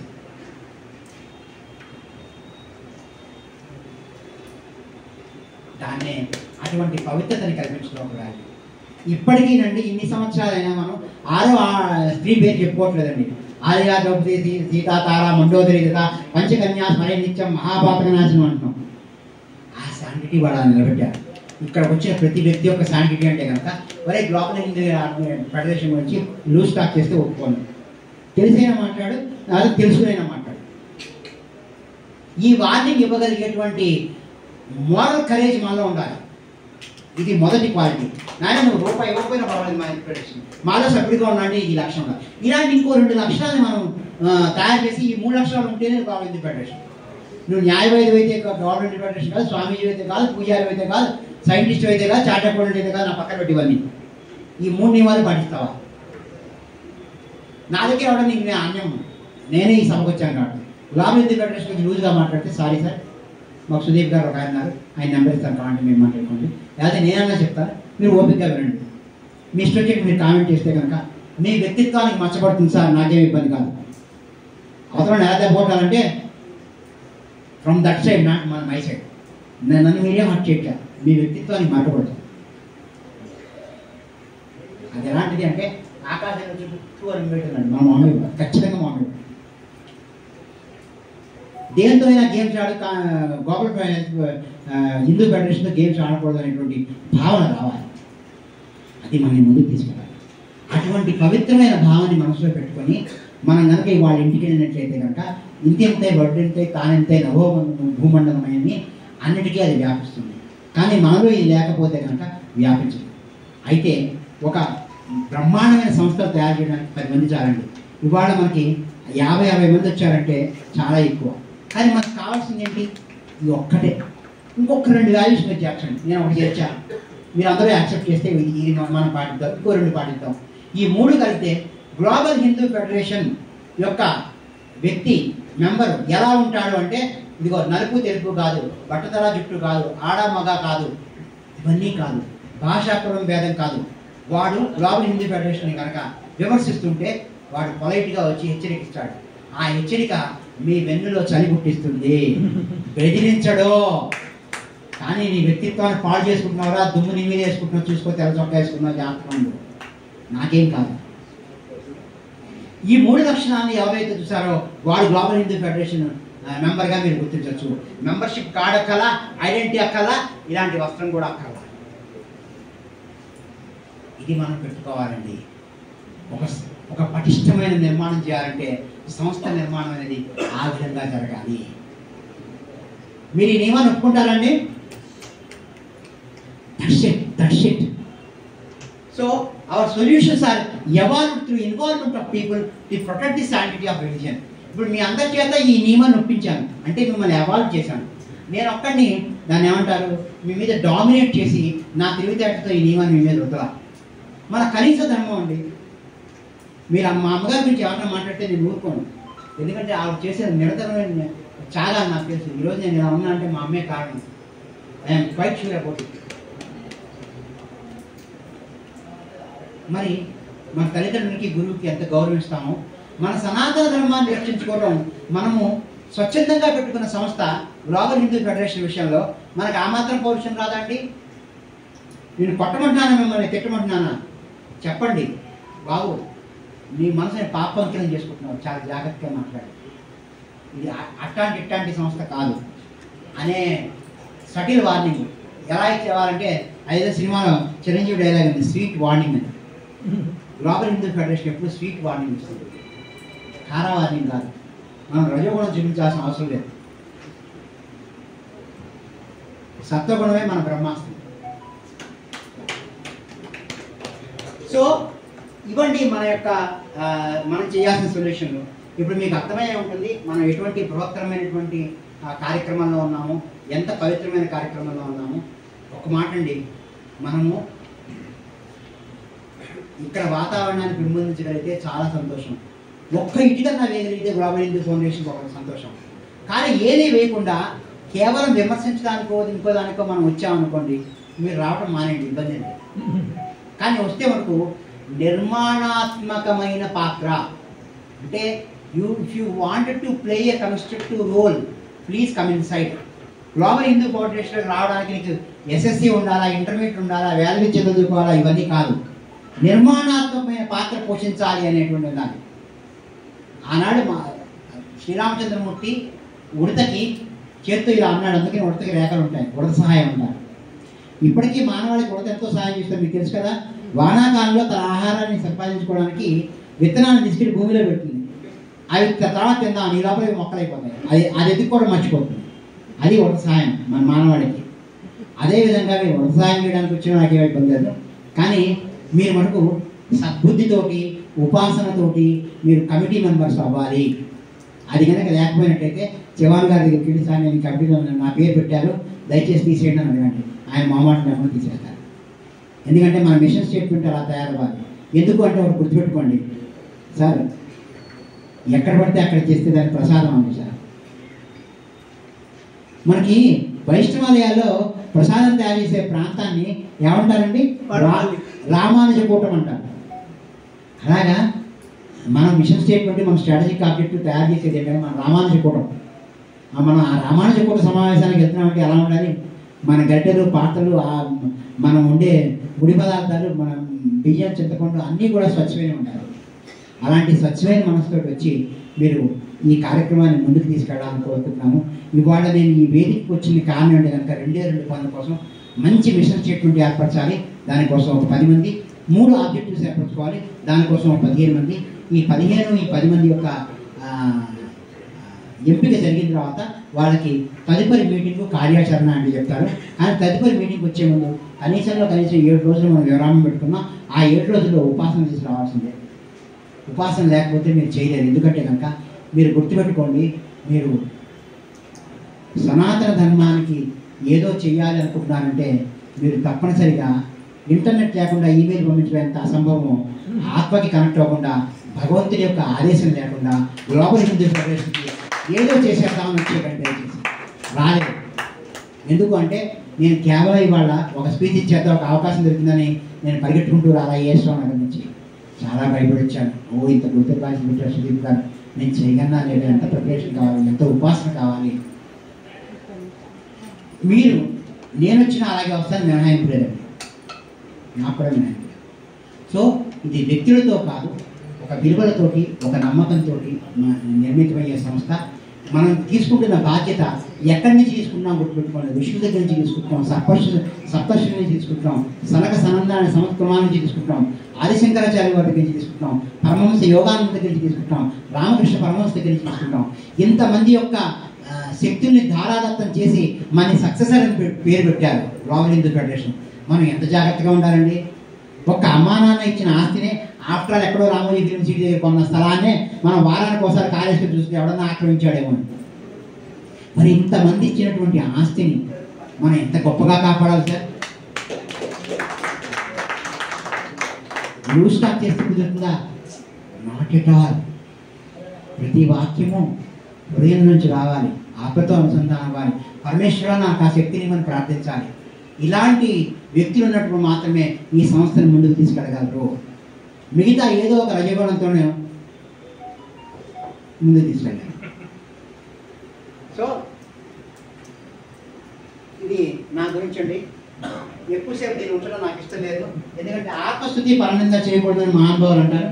కానీ మీకు ఏదో బ్రీఫ్గా తెలియాలని ఎంఫిల్ ఎంబీఏ చదువుకున్నాను, 18 ఏళ్ళు కార్పొరేట్లో పనిచేశాను, 16 ఏళ్ళ నుంచి కన్సల్టెంట్ ఎక్స్పీరియన్స్ ఉంది. నేను కార్పొరేట్ స్ట్రాటజీలో ఐఐఎంలో కోర్స్ చేశాను. స్టాన్ఫోర్డ్ యూనివర్సిటీలో ఆర్గనైజేషన్ ఎలా ట్రాన్స్ఫార్మ్ చేయాలో కోర్స్ చేశాను. ఇవన్నీ ఐఎస్ఓ సర్టిఫికేషన్స్. ఎందుకంటే ఎక్కువసేపు చూస్తే ఆంజనేయ స్వామి ముడ్డి మీద తంతాడండి నన్ను. 50 ఏళ్ళు నాకుంది. మీరు ఇంటికి ప్రశాంతంగా పడుకుంటారు, నేను నిద్రపోలేదు. This is my contract decision. Thank you very much once again. మీకు చవాన్ గారు, మీకు మీ తల్లిదండ్రులకి, సుదీప్ గారు, మీకు మీ తల్లిదండ్రులకి ఇటువంటి ఉన్నతమైనటువంటి అవకాశం ఇచ్చేందుకు నేను నాకు ఇచ్చిన సమయాన్నే పాటించాలనుకుంటున్నాను. ఎక్కువ తీసుకోవాలనుకుంటున్నాను. కానీ నేను ఇచ్చిన సమయం, మైక్ ఇచ్చిన సమయాన్ని నేను నోట్ చేసుకోలేదు. సుదీప్ గారు క్షమించాలి, గుర్తుంటే చెప్పండి.